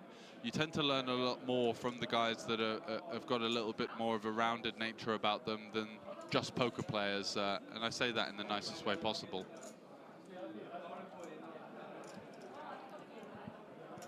And a few of those guys are here, actually, at the Norwegian Championship. Not Peter per se, but I'm talking about the Norwegian poker community. A lot of these guys are not professional. I don't know if I don't think Fennis or Berg are necessarily professional. A lot of their results have come from the Norwegian Championship, but maybe they're online professionals. But I have a feeling they both have something else going on. Yeah, I'd say so. But regardless, both strong players in their own right. Yeah, I mean, just because you're recreational doesn't mean you don't study. It doesn't mean that you don't want to become good at poker, but yeah, and also sometimes they put more work in than the professionals. Very possible, and also so many ways to get better at the game now, whether it be Twitch, YouTube, training sites, There's just an unlimited supply of information and data out there that can benefit you in some ways.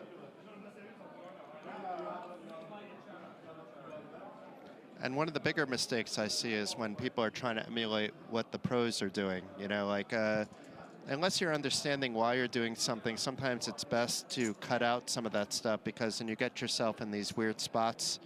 I always try to understand why I'm doing something. Yeah. And that's helped my game quite a lot. I've gotten a lot back into online tournaments. I used to play quite a lot of cash, and then realized that I'm not keeping up with it. I'm break even at best as if I move up to reasonable stakes. Obviously, like a live 1-2 game. Not in my local, actually. That's a very tough game. But, you know, if I'm going to Estonia, even here, I'm pretty sure I could still beat a live 1-2. Even a Hold'em game, even though I don't like playing cash game Hold'em, I always do well. When I do play it, I just get bored within an hour, so I just cut it at an hour. I like, though, playing Hold'em when it's like not a super dealer's choice, but it's like a Hold'em Crazy Pineapple. Some kind of PLO 2, 3, 4 and PLO 8 or PLO 5, yeah. Yeah. Those ones are really good because you get to lean on some of your stronger games, and also the Hold'em, because the other games are so much more action-orientated, it feels like it transitions over to Hold'em, so it almost does a better job when you do have that mixed or dealer's choice format of getting the Hold'em pots a bit juicier as well. People start to straddle, 3-bet, you can play some deuce 7 and stuff, the stand-up game. There's many ways to bring a Hold'em table to life, that's for sure. It was interesting back in the day when Full Tilt actually existed and they were running this 10-game. I know they ran like a, whatever it was, 30-game, 40-game, but I played the 10-game quite a lot. And you would see a lot of the same people, so you just take notes at the games that they were absolutely hard at, and then just exploit them in those games, and maybe give them a little bit credit in the games where they have a clue. It was usually red pros that I was targeting, actually. But I'm not going to name and shame guys like Frank Thompson. Oops, I did. We went there. I'm not sure if Frank still plays. He was good at some of the games, to be fair, but at PLO, he was always punting away, and it was uncapped PLO back then, not like how it is on Stars where they cap it. That's why the games, to me, aren't really that much fun. Yeah. It's still beatable at lower stakes and barely runs at higher stakes, and when you play it at higher stakes, I'm not going to be a favorite in those games. It's going to be guys on Tobias's level playing the 10-20 and higher. Yeah. And 10-20 may sound like a high game, but it's limit, so it's like, you know, like playing... 5, 1, 2. Yeah. But it used to be games I wouldn't think twice about playing. I'd even play a bit higher than that. You know, I was playing up to 25-50 occasionally. Like, if I saw, like, a single mixed game with just people that I'm like, how are these guys playing? I would hop in. I was hopping in occasionally to the 50-100 even, but... Yeah. This is dating back, you know, to the 2005 to 2009 period. So quite a long time ago. But I remember those days well. I kind of missed them to some degree when I felt like I was a boss in those games. And now I realize that I'm below average when it comes to like the good players in those games. Yeah, it's good to have that kind of ego in check in some ways, because we have seen, obviously, of course, not naming any names, but some players fall by the wayside and still try to battle in stakes and games that they were once profitable in. I've had my moments where I've played games where I shouldn't have in live situations, but I've learned from those mistakes at least. Those were kind of the wake-up calls saying, why am I so confident when I shouldn't be anymore? You know, I made mistakes, and I should be learning from those mistakes. And if I have this arrogance, you're not going to learn from those mistakes. I don't need to have an ego when playing poker. That's absolutely right. As Berg starts to take the onus here, getting a couple of shoves through. Fennis not going to be calling with the 9-deuce suited here, and another one going in the direction of Berg. Nice little momentum boost after that big double up with the Queen-7 versus the King-Jack. Gets a couple of shoves through, and all of a sudden he's in the chip lead here in the heads-up match. Looks like we got a couple new players in, but a few players hitting the... Oh, Weasel hit the rail. Did John get back in? No. Doesn't look like it. 2 bullets and out for John, potentially. Let's see if we have any new players that we see. Andreas Frund, after he busted, re-entered. Sander re-entered after busting as well. One of my favorite people in the poker circuit, the Weasel. Yeah, nice guy. And that looks like the bulk of the changes at the moment. And yeah, the field's down to half, actually. Just 13 remaining out of 26.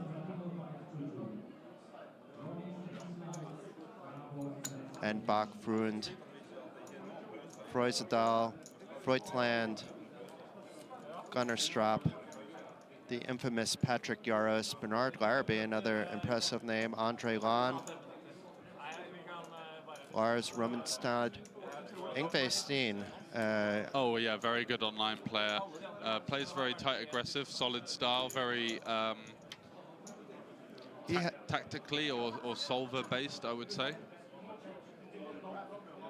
And Emil I recognize, and Sander got back in. We know he's a boss. Toivonen is a very good online rig. Sander, of course, as well. Becker Siegel, I don't know. What's the name? No.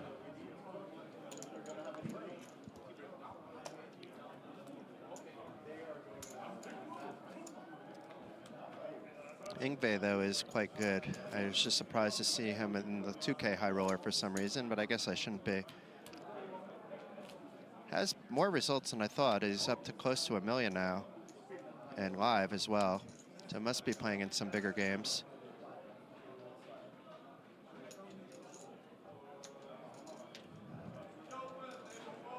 $190K cash, that'll do it.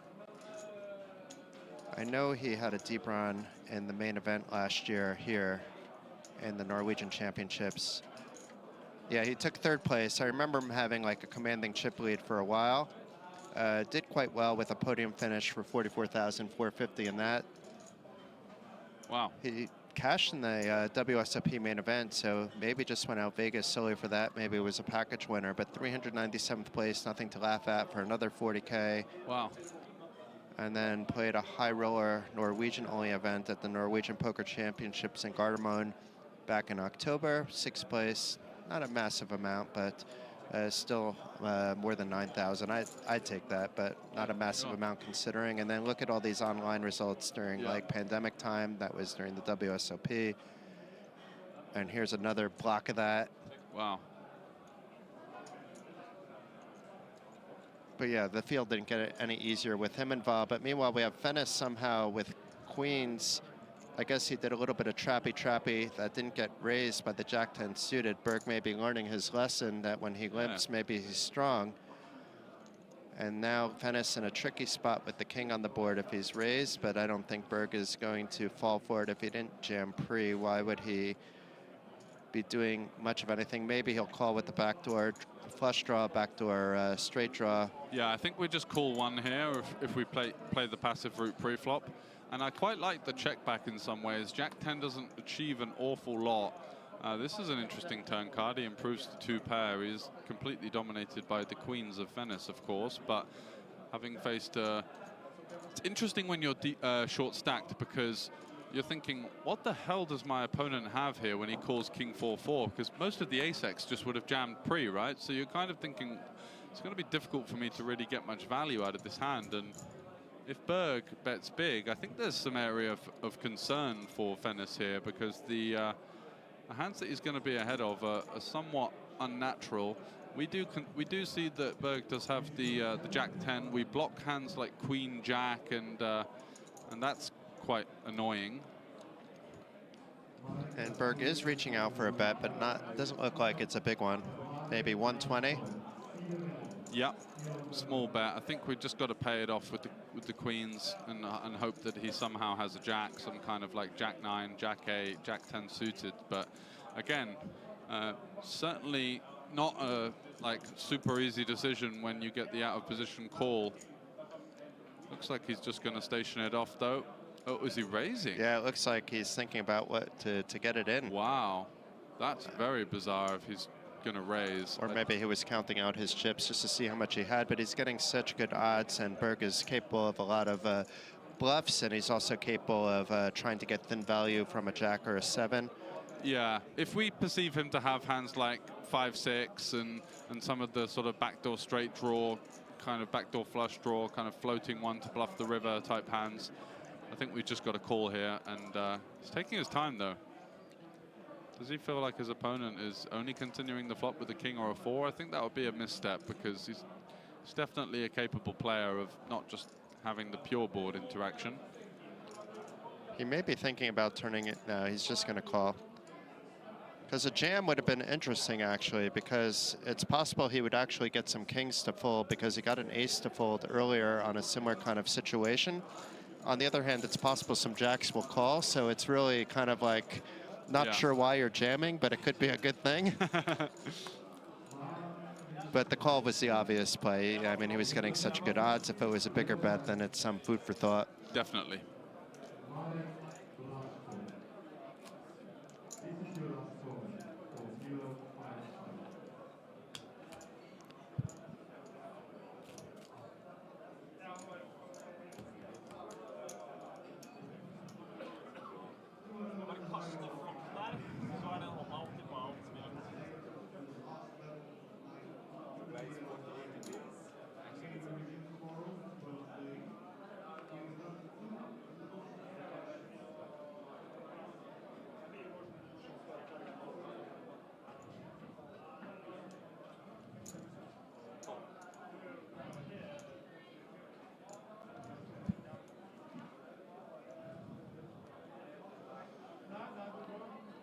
So strong hands for both players. I wouldn't be surprised if this gets in, but being that Berg is not always jamming, but maybe now that Fennis regained the lead, he did just call, but Fennis taking the lead.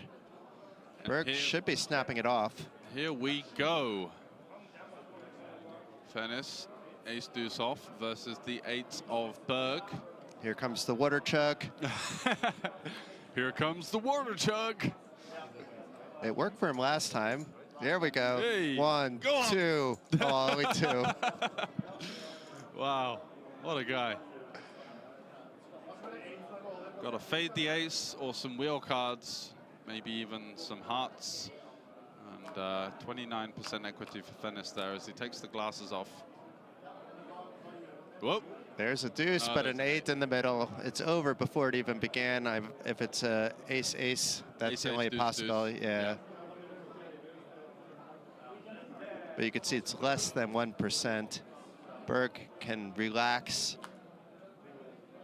Even doesn't have to worry about the spades, and now has the check mark. Commanding lead. Fennis may or may not decide to rebuy now just because he has no fold equity with this shove, but we haven't seen that happen yet, but the stack depths are so much shorter than they were before.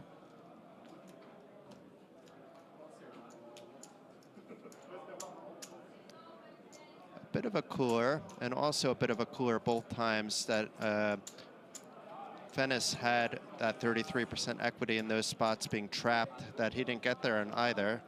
Odds are against that happening twice in a row, actually. If your opponent is winning 2 out of 3, 2 hands in a row, you should be able to win one a little bit more than half the time. Let's see if Fennis reloads. It looks like he has that reload chip handy, and I'm not sure he's as short as we thought.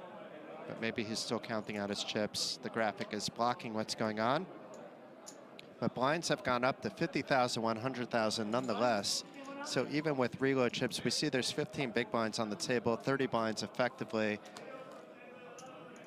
I'm actually shocked it's gone this far, George. Wow, it's kind of interesting. This is a really gritty series of events that we're seeing here in this heads up. Just back and forth, back and forth. It's almost more of a boxing match than it is a heads-up poker affair. Meanwhile, Fennis did turn in his second chance chip, probably because the blinds, he only had 2 big blinds in his stack, has some fold equity with 10 big blinds. It makes quite a big of a difference. He maybe wouldn't have done it at 25.50, but at 5,100, he's going for it. He doesn't seem like the kind of guy that's going to steam just because he lost that hand. He's been calm, cool, and collected, win or lose.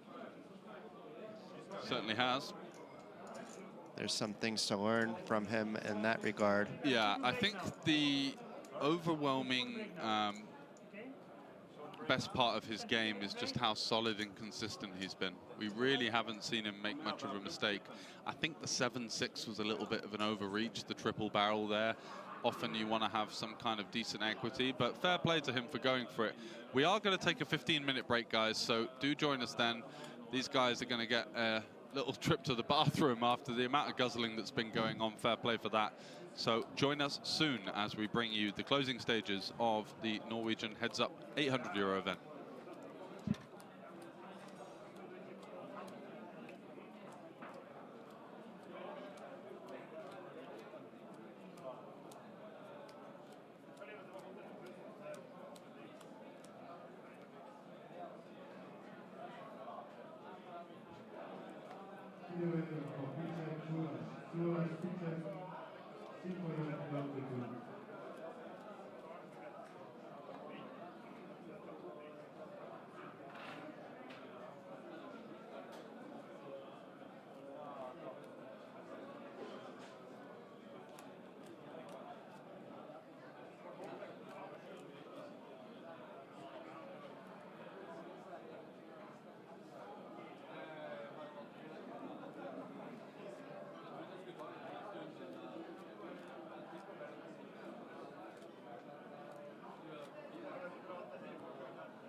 Ja, langt og intenst og nervedirrende, det hadde vi helt rett i fra start. 3,5 timer har gutta sittet der og spilt nå, Sverre, og de trengte en liten pudre nesen-pause. Seigt, fælt, uutholdelig og utrolig at disse gutta faktisk har denne staminaen. Fordi at å sitte her og jobbe så lenge, så intenst, altså de her 3,5 timene, det er samme utmattelse som 2-3 fulle, ordentlige spilledager hvor du... Altså, det må jo være mentalt utrolig krevende. Ja, og det at de klarer å holde så lenge i den situasjonen er fascinerende, Mattis. Fordi at det som avgjør slike lange headset-dueller er alltid at en bukker under. Små feil. Ja, ingen har bukket. Det er helt ufattelig. De er de seigeste gutta jeg vet om. Det høres ut som jeg sier det nesten som et skjellsord, men det er det største komplimentet jeg kan gi. Det er helt vilt. Jeg tenker litt på, du er jo en kar som kan egentlig alt om alle sporter, Sverre. Du er jo nerd når det gjelder idrettens verden. Jeg begynner å tenke litt på motorsport på høyt nivå, Formel 1, Formel Racing, sånne endurance racing og sånn, hvor du må, hvis du ikke er på ballen, på mentalt 100%, så kan du få fatale følger. Nå er det ingen som kommer til å dø på bordet bak oss, men en feil, en blipp, så har du tapt. Det er ikke tilfeldig at motorsportutøvere er usedvanlig godt trent nettopp for å holde i sånne situasjoner. Det er ikke alltid pokerspillere er det. Det lider de ofte under, men selv om 3000-meteren kanskje ikke klinker under 11 minutter her, så vil jeg påstå at disse gutta her viser en helt annen form for utholdenhet, en mental kapasitet som går utenpå det meste jeg har sett. Men du ser jo det på mange av de aller beste spillerne rundt omkring i verden, og en Espen Ullen Jørstad for eksempel, der trenes det også fysisk. Ja. Jeg tror det er kjempeviktig, og hvis vi trekker parallellen til sjakkens verden, Magnus Carlsen har vært bedre trent enn de andre, han har også vært bedre til å spille sjakk. Espen Ullen Jørstad har vært bedre trent enn andre, han har ofte vært bedre til å spille poker. Preben Stokkan har vært bedre trent enn mange. Altså, du ser veldig ofte gjennomgang, så er det de som er unntak, de som klarer å bevare den mentale kapasiteten, selv om de har enten noen kilo å gå på, eller litt oksygenopptak å gå på. Det er desto mer imponerende, spør du meg, at de klarer å holde det fokuset igjennom. Det er ganske imponerende. Rett og slett ganske imponerende. Det er skikkelig gøy. Og det er fascinerende, ikke? Ja, men du kan si hva du vil om den duellen her. Om det er... Altså, noen vil jo anse en lang duell som dette til å være litt kjedelig. For meg som er en pokernerd, så er dette her fantastisk god underholdning. For at du får lov å komme litt under huden og inn i hodet på disse gutta. Det er ikke så ofte vi får lov til. Heads Up tillater et helt eget innblikk som du ikke får av å sitte og se disse gutta spille full ring. Øyvind Larsen fortalte jo i studio før finalen startet om hvordan han i fjor i Bratislava lå under i samtlige heads-up før finalen. Ja, jeg tok første livet hans. Kom tilbake. Ja. Og så Samme ser vi her. Tor Arne Fenes dominerte i forhold til stackstørrelse fra ganske tidlig av og lenge. Petter Solberg har ikke gitt opp, men jobbet seg tilbake og jobbet seg opp. Og det har vært et par nære call. Og det er ikke så lenge siden de hadde en all-in-situasjon. Og plutselig så er det mer eller mindre even Steven igjen. Men det jeg synes har vært ekstra gøy, at det har jo ikke bare vært all-in-situasjoner som har gjort det til så...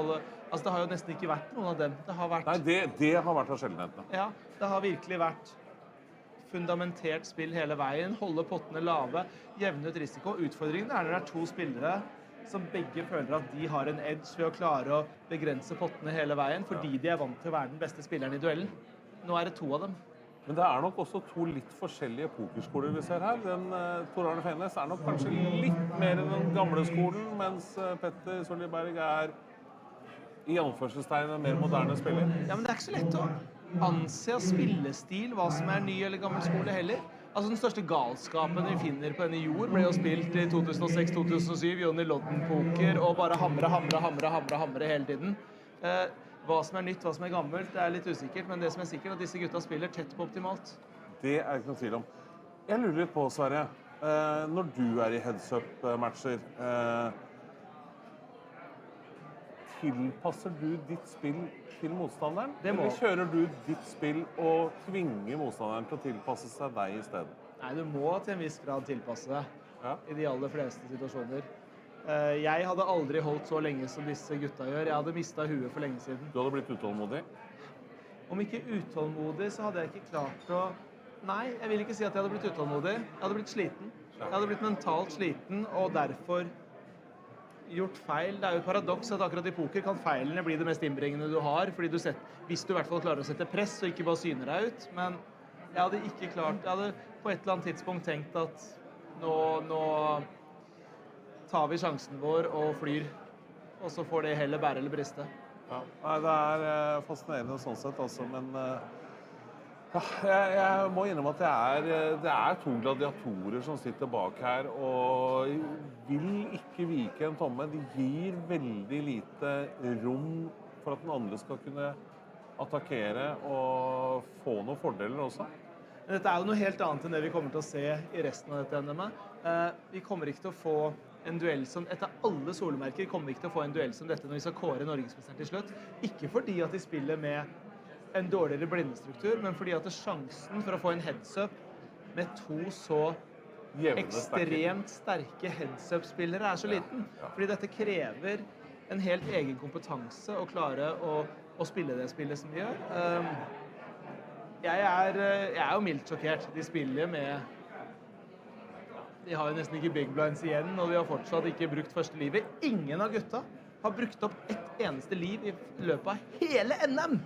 Hele dette mesterskapet så har de ikke brukt opp ett eneste liv. Og det er akkurat som det er en dragkamp som de ikke går an å tape. Petter har brukt det, men Tor Arne brukte vel sitt første... Han brukte selv ikke i semifinalen, behøvde han å bruke livet sitt. Nei. Petter måtte nok ut mot Thomas Syversen, tror jeg. Nei, eller om det var runden før.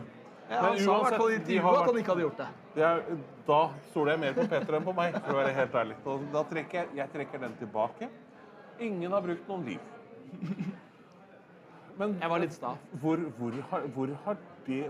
Kan du huske at det har skjedd noen gang i noen tidligere heads-up-NM? At liksom, noen har bare feid igjennom clean, liksom? Så kan du si at den som vinner første livet, vinner veldig ofte matchen i dette formatet. Men likevel så ville jeg tro at det fantes ett comeback på veien der for en av disse gutta. Nå sitter Tor Arne der. Petter gjør seg klar. Vi begynner å nærme oss en fortsettelse i denne uhyre spennende duellen. Hvis du skal gjette nå, eller hvis du skal ikke gjette, men hvis du skal kjenne på magefølelsen og kåre en vinner nå, hvem tror du kommer til å gå av med seieren her? Er du helt teit, eller? Det går ikke an å kåre en vinner her. Ikke kåre da, men hvem tror du kommer til å gå? Det går ikke an å gjette blant de gutta her nå. Det er helt sjanseløst. Altså, gutta er jo... Begge to fremstår som en sånn superhelt-kar som ikke går an å få en skudd mot akkurat nå. Jeg har ikke peiling. Det er umulig å gjette på vinneren. Vi får la spillet avgjøre. En eller annen gang mellom nå og forhåpentligvis lørdag, for da skal vi ha main event-finalen her, nemlig.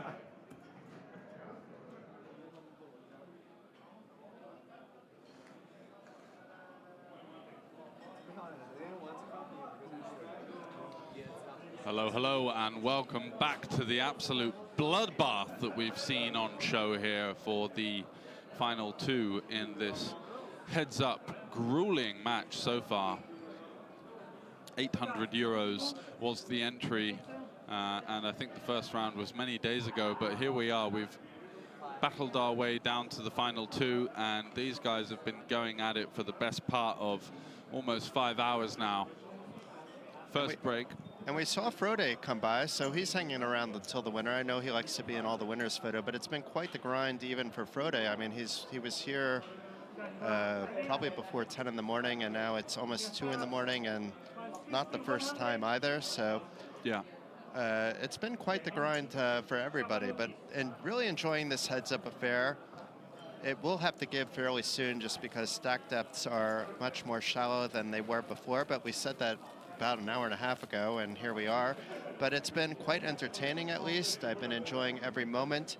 And thankfully tomorrow, George, we have a little bit of a shorter day. We're just going to stream day 3 of the main event. I just got that confirmed, so we can officially announce that. So that's going to be from roughly 12:30 till 7:30, 8:30? Maybe a little bit longer, but okay. We're 2 people. We can get some guests if we're fading. We had a long day, especially... it's been a long week. I mean, it's been very enjoyable, but we want to make sure that we're fresh for the end run. We have day 3 tomorrow, which is an important day. Players will be in the money, but not as important as day 4, day 5. So we're not going to have this marathon nighttime event, but it's important to see who will win this heads up. It's one of the most prestigious tournaments in the Norwegian Championship.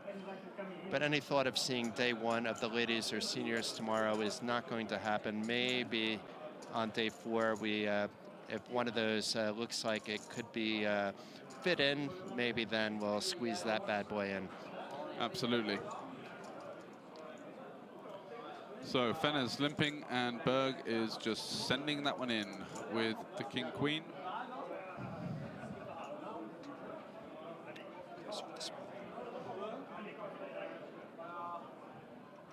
So I don't think we're going to be limp calling with the king deuce here. Was kind of close between jam or limp. Did go for the limp, and no reason to station it off here. We've got a lot of better limp traps and limp calls in our range. So let's just get rid of this one and live to fight another day. I'm a little bit surprised to see the limp here. I wouldn't be surprised with the 10s and higher, as we said, but he was shoving these hands earlier. Actually saved himself in this case because he was going to be snapped off by the king-queen there. Yeah, he certainly was.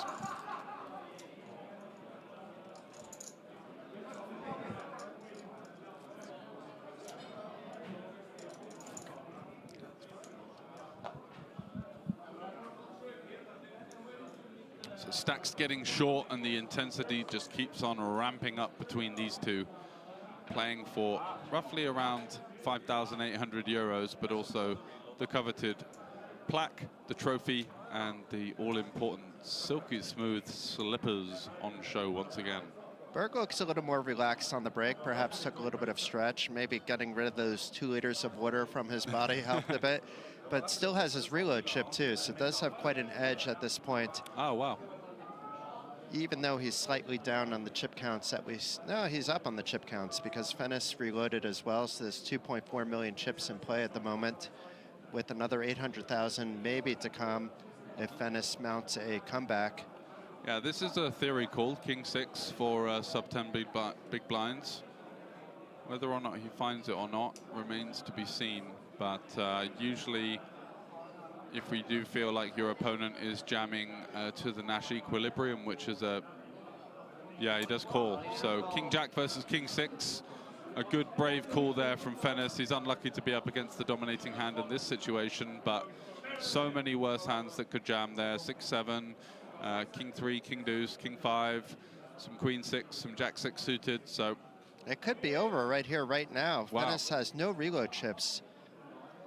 He does need to get lucky. It's the 3rd time he's in a situation where he's behind at a 2-to-1 rate. Oh my God. Wow, so sweaty. Fennis even with the diamond as well, so Berg can't benefit from the 6 of diamonds because he'd be almost dead. Wow, So an open-ender for Fennis is just such a difficult guy to shake off. And the 9 on the turn, now some concern for Fennis. He would have been feeling like $1 million on that flop, but all of a sudden, back to reality here. Going to need a deuce, a 7 or a 6 to remain alive. What's it to be? Oh! Wow! Dirty, dirty, filthy river as Fennis finds a way out of jail there with the king 6 rivering the straight, and Berg has to sit back down and potentially going to be considering that 800k reload, because he's going to be really short behind now. There's only going to be 3 or 4 bigs, I believe. Yeah, very little fold equity, so probably wants to do the same thing that Fennis did just before the break and add his chip. And we're going to see a lot of this push fold C5 cards if you're called. It's either going to be a limp or a shove, like it's been.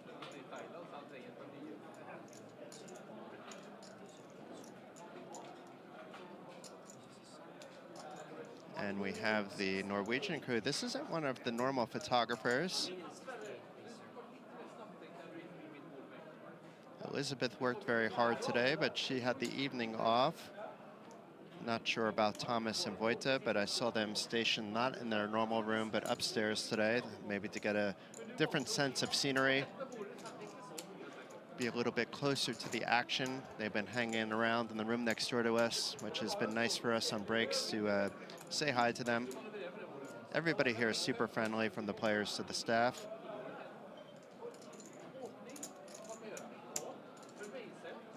I wouldn't say that Fennis deserved that, but it was like the 3rd time that he was in a 2-to-1 underdog situation. This was a little bit worse. You got to win one of those, you know. Just the odds say. Yeah. Every time it's independent. It's not like when you start doubling down on roulette, thinking that the wheel has to come my way. It's been red 10 times in a row. It's going to be black 100% of the time. No, it's still 50-50. But yeah, if you look at it from a long-term perspective, then yeah, it makes sense. 1 out of 3 times, and that's what he got here. That's what he got, but so brutal when it's such a big situation where Berg had 1 hand on the trophy, 1 hand on the plaque, and 1 foot in those slippers. But unfortunately, not to be for him. He reloads back up to 11 big blinds. 20 versus 11 here. We're getting giddy. I love it. The 1 foot in the slippers. Did that just come on the fly, or did you think, okay, that Seriously. Was a good one? Yeah, thanks.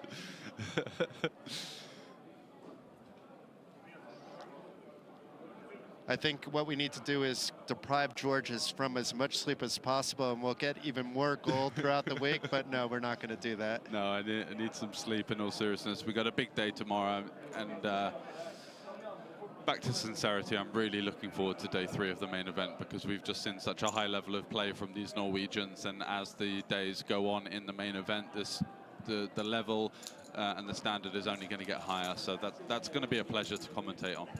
Yeah, I mean, the lag on some of these players, meaning loose aggressive play, has been working out quite well for them, and combining that with the tag style of others, you don't really see anybody with a loose passive style like we did in the PLO, but PLO kind of suits a little bit more to letting you do that if you want to. Yeah, just taking a flop and kind of going multi-way. There's definitely some reasons to take flops multi-way. When you got a nut suit, for example, want to get in there with more players, hopefully caller someone. Anyway, back to the action. Berg flopping middle pair and Fennis with the gut shot. So certainly going to be seeing a turn card here unless something crazy happens. A bet and a call. Fennis driving the initiative and turning an open-ender. Interesting turn card, because we do have great equity, but if we bet and face a shove, actually it's pretty annoying. And do we want to have maybe just the lower open-enders where, you know, if we do get shoved on by a hand like an 8 sometimes, that just looks for some protection, versus the introduction of all of these straight draws and flush draws. So I actually really like this check back. I think it's pretty solid from Fennis. We want to be a little bit more polarized when we're at this short stack depth, betting either lower or higher equity hands. This 9-7 just a little bit too in the middle for me. And Queen on the river, great card for Berg. Ooh, I like it. Tarapi, trying to induce a bluff out of his opponent, or even hope that he's also hit the queen. And Venice should be betting here. I mean, we know that he is far behind, but it's his only chance to win the pot. It doesn't look like Berg has much of anything at all. I'm not saying he should bet big, but something like half the pot, I mean, it's not going to work out for him, but I think that that would be the right play, theoretically. Looks like he's going to check. So good read by him. Yeah, good read by him. He could have easily represented the queen because, like I said, some of those hands, like the hands like Queen 9 and Queen 10, also are somewhat natural because getting check shoved on by a jack and folding that kind of equity is somewhat disastrous. So he did have some scope to represent the queen there, but was going to be doing nothing versus the 2 pair.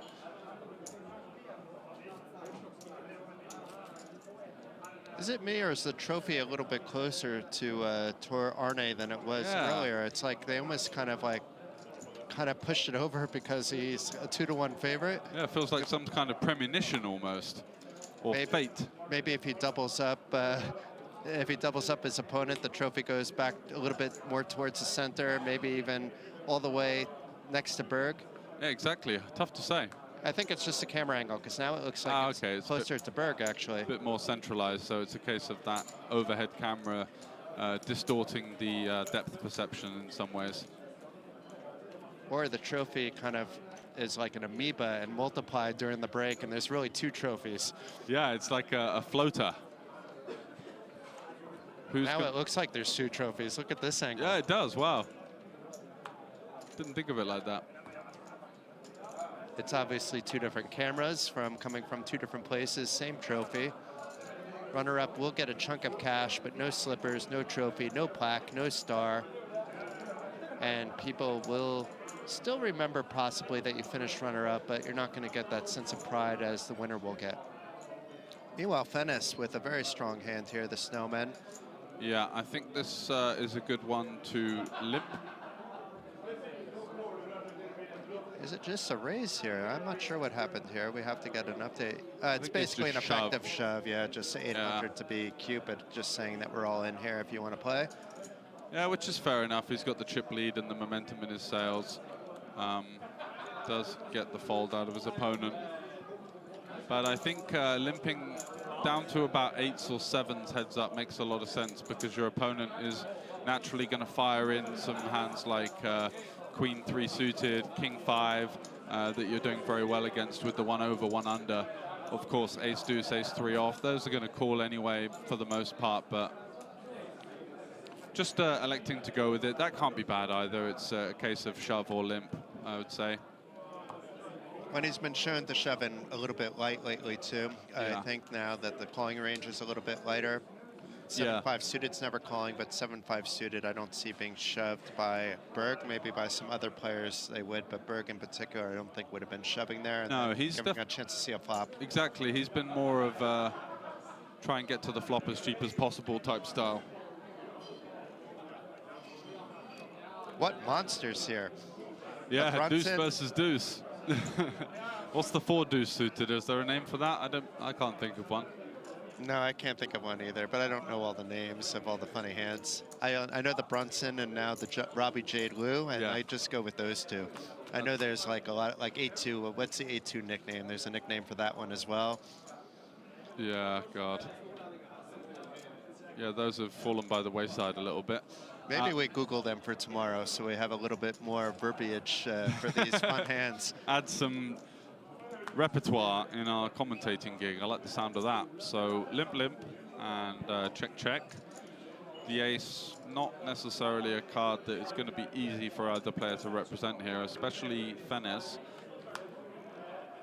Berg just taking 10 high to showdown. He's ahead of some hands like 3 deuce, deuce 4, deuce 5, deuce 6. And he's saying, is my 10 good? Show me a winner. There you go.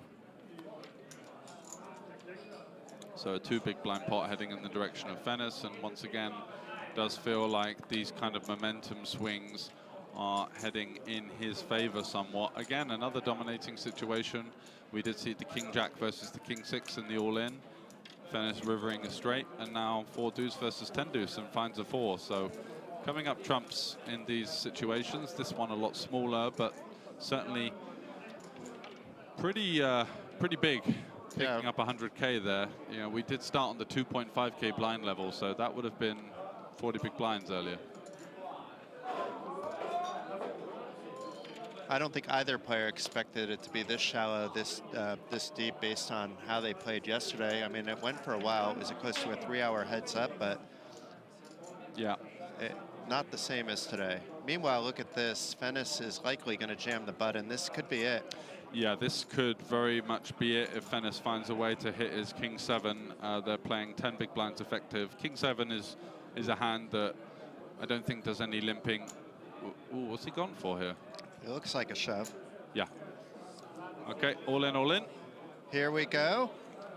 Berg in a great spot to double, but just still a 2-to-1 favorite. We saw him lose a 2-to-1 favorite in an all-in situation the last time for the win. And this time he's just trying to survive by holding with his ace-queen. Yeah, Fennis has been winning these all week, which is natural when you do get to the final of any format of a tournament. You just got to win your all-ins. And even though we can see the equities, I just feel like Fennis is going to get this one done here. And a king right in the way, but Oh! there's an ace. King in the window, followed by an ace and a couple of clubs. So Fennis certainly still got some room for improvement. The backdoor club draw, Queen 10 for a chop, the king or the 7 only now. So a king or a 7 for the title. Is he going to get 1 foot in those slippers? Or both feet, if he does find the win? No. 2-pair. 2-pair for Berg, a nice hold, and the sweatiest form when you see your opponent's king in the window and then find a way to win. Another big old glug, and that's the bottle gone. That could be the 3rd or 4th bottle for all we know. He's been absolutely sending those down the shooter. He did open up about 2 liters of space during the break, though. He has some room to work with. Just kind of one arm over the cubicle.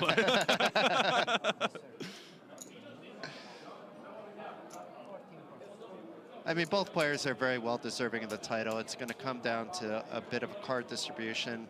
That was a standard shove, standard call by either player, either situation. But Fennis down to 9 big blinds.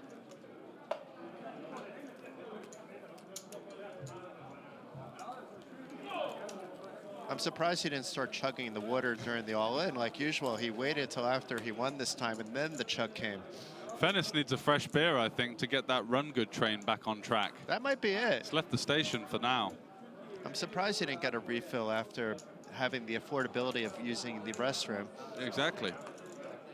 Missed a trick there, you feel. I don't think Bart Simpson approves of that one. No. We might even be up to the 61-20 at this stage. Yeah, looks like it. That's 60K in the small blinds, so motoring on through the blinds here. Fennis with the ace-deuce, and just a snap fold, I think, for Berg.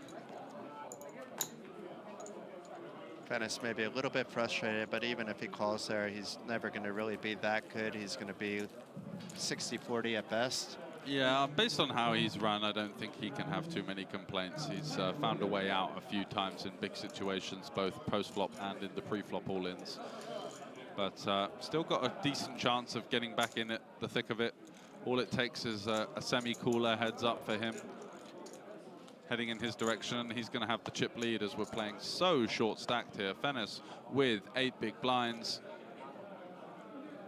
6 deuce off. That's not going to cut the mustard, you feel. Going to slide that one into the muck, and all of a sudden down to 7 bigs or so. Still disciplined. It's very easy to go on tilt at, you know, at certain stage and just start jamming anything. Yeah. I think now you have 1 bet size and it's a jam. Even with your aces, you just jam and hope that the, you know, your opponent has something they can call with. There's not going to be much trapping happening. Yeah, that's it. You make a good point in the sense that it's very difficult to balance a limping range because you're just going to have so much trash that you're going to have to almost limp quite wide as a trap anyway. So why not just shove it in? But I do feel like aces would be a waste just to open jam, even still, I think. just that one hand, obviously kings. Maybe that one hand. Yeah. But if you're gonna limp with aces and kings and queens, you can limp. But I already think jacks is a definite shove. But Yeah. kings, queens, and aces are argumentative. Ace king is a shove. Yeah, it's just a question of the flavor. If your opponent's calling off correctly or wide enough, then by all means. It seems like both players have a good understanding of the Nash equilibrium and what they should be shoving, what they should be calling with for the most part at these stack depths. At least we haven't seen any big errors. Yeah, I think the king-10 limp fold was a little odd.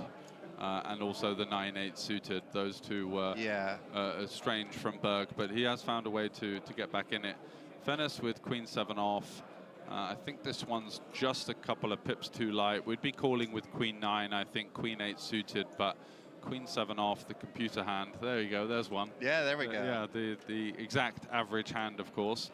But I think this one would be slightly too brave of a call, considering that we do feel like Berg is having a pretty big limp strategy as his pre-flop, even at these depths. It's frustrating, though, when you're this close to being able to call. Yeah, exactly, a couple of pips. And it's not a massive mistake, actually, if you did call. It's just a small one, you know, like you're looking like less than 1%, less than 2% anyway. It could well be correct versus the pure equilibrium, but versus this opponent that's, you know, limping some of the more middling hands or hands that you always expect to jam, then it becomes a bit murkier.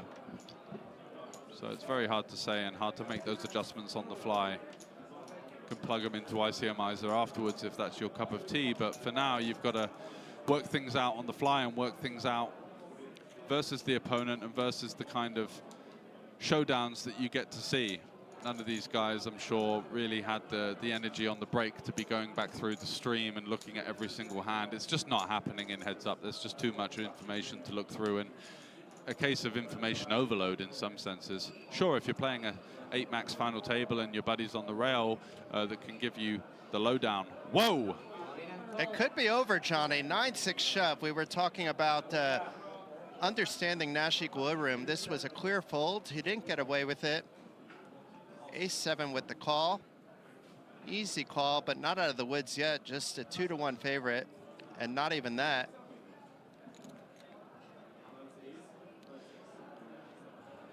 Mamma mia. So it's 7 big blinds going in from 9-6. Pretty close. Don't blame him for shoving if he feels like his opponent's going to overfold. So far, so good for the Ace-7. Petter Sule Berg, it's looking good for him to come away with the win. Has to fade 2 more cards, does not want to see a 9, does not want to see a 6. Of course, there could be some chops going on if it's a queen and 3, but that's not a high percentage probability. 5 of clubs on the turn changes nothing. It's only a 9, only a 6. 6 out to save Fennis.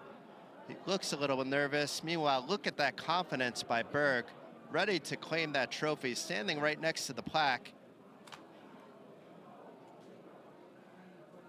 And the slippers go to Berg. Congratulations to Petter Sule Berg. Nice run, too, for Tor Arne Fennis. Nothing to be ashamed of at all. And look at Frude initially going to the runner-up for a handshake before going to celebrate with the winner. Svete, our hero in the background, ready with the microphone. It's been a long day for him as well. A lot of tired faces, a lot of happy faces as well. It's been an amazing heads-up match, George, and looking forward to the main event tomorrow. Look at that. Petter Berg takes a smell of those gorgeous, silky-looking slippers as he realizes that having come back from the big disadvantage early on in that heads-up match, and even through the medium stages of the match, it looked like the frustration may have got to him. It looked like the card distribution was going against him. It looked like the momentum was going against him. But he's come back out a winner, and he is our heads-up champion. Good night, everybody, and see you tomorrow. Heads-up I den seigeste, mest grusomme, fæle, utrolig imponerende duellen jeg noensinne har sett Petter Sule Berg. Dette var absurd. Det var helt crazy. Det var crazy. Å, fy faen, så deilig å fullføre. Vi snakket om det litt I pausen, og dere tok en pause I sted også, at den påkjenningen å spille så lenge heads-up kan ikke sammenlignes med noe hva man opplever I et vanlig ring-game. Altså, hvordan klarer man å holde fokus så lenge uten å gjøre den feilen som kan bli avgjørende? Nei, for min del, når det gjelder poker, så øker fokus egentlig jo dypere vi kommer. Og jeg er ganske vant med sene netter og spille mange timer på rad. Så jeg vet ikke om...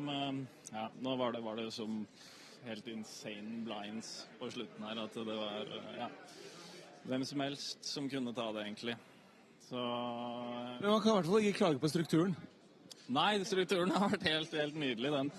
Selv om det føles ut som jeg har spilt sånn, ja, 1,5 time i hodet mitt, men vi har vel spilt nærmere 4-5 her. Rundt der, ja. Ja, herregud. Ja, nei, det er gøy. Fenes har så mange titler, så det var deilig å få min første live, i hvert fall. Applausen med tøflene, den skal i hvert fall få lov å fortsette hele kvelden her. Jeg sier bare, det her er virkelig en verdig norgesmester. Han har fightet et tøffere løp enn det man er vant til når man skal krone en mester her. Petter Solberg, gratulerer som norgesmester 2024 i Heads Up.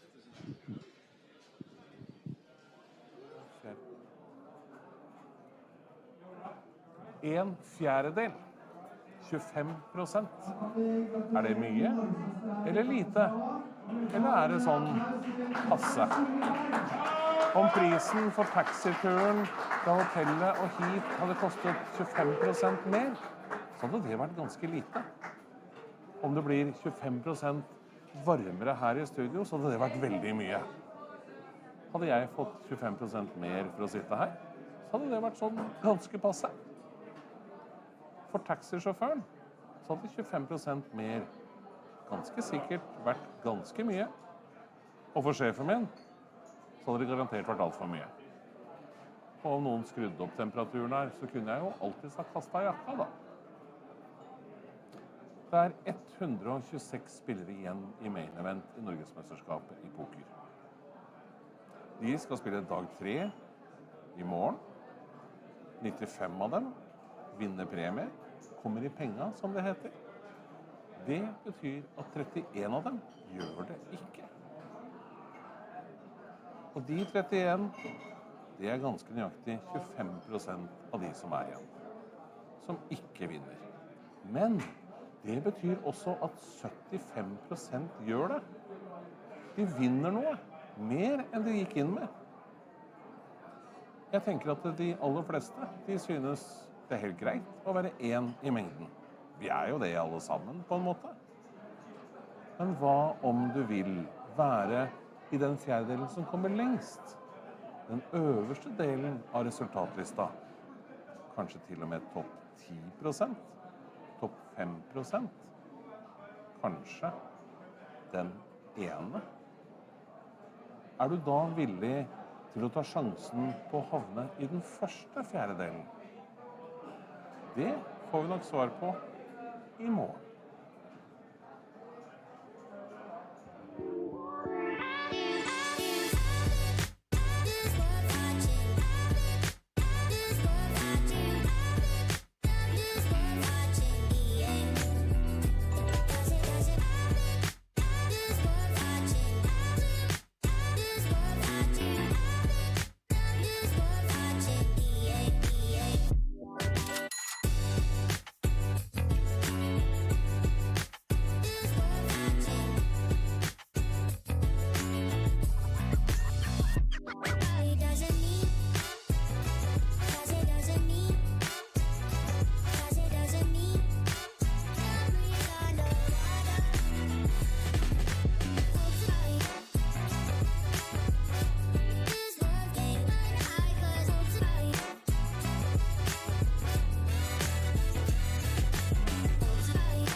Sendingen er sponset av Vabba, Urmaker Christensen,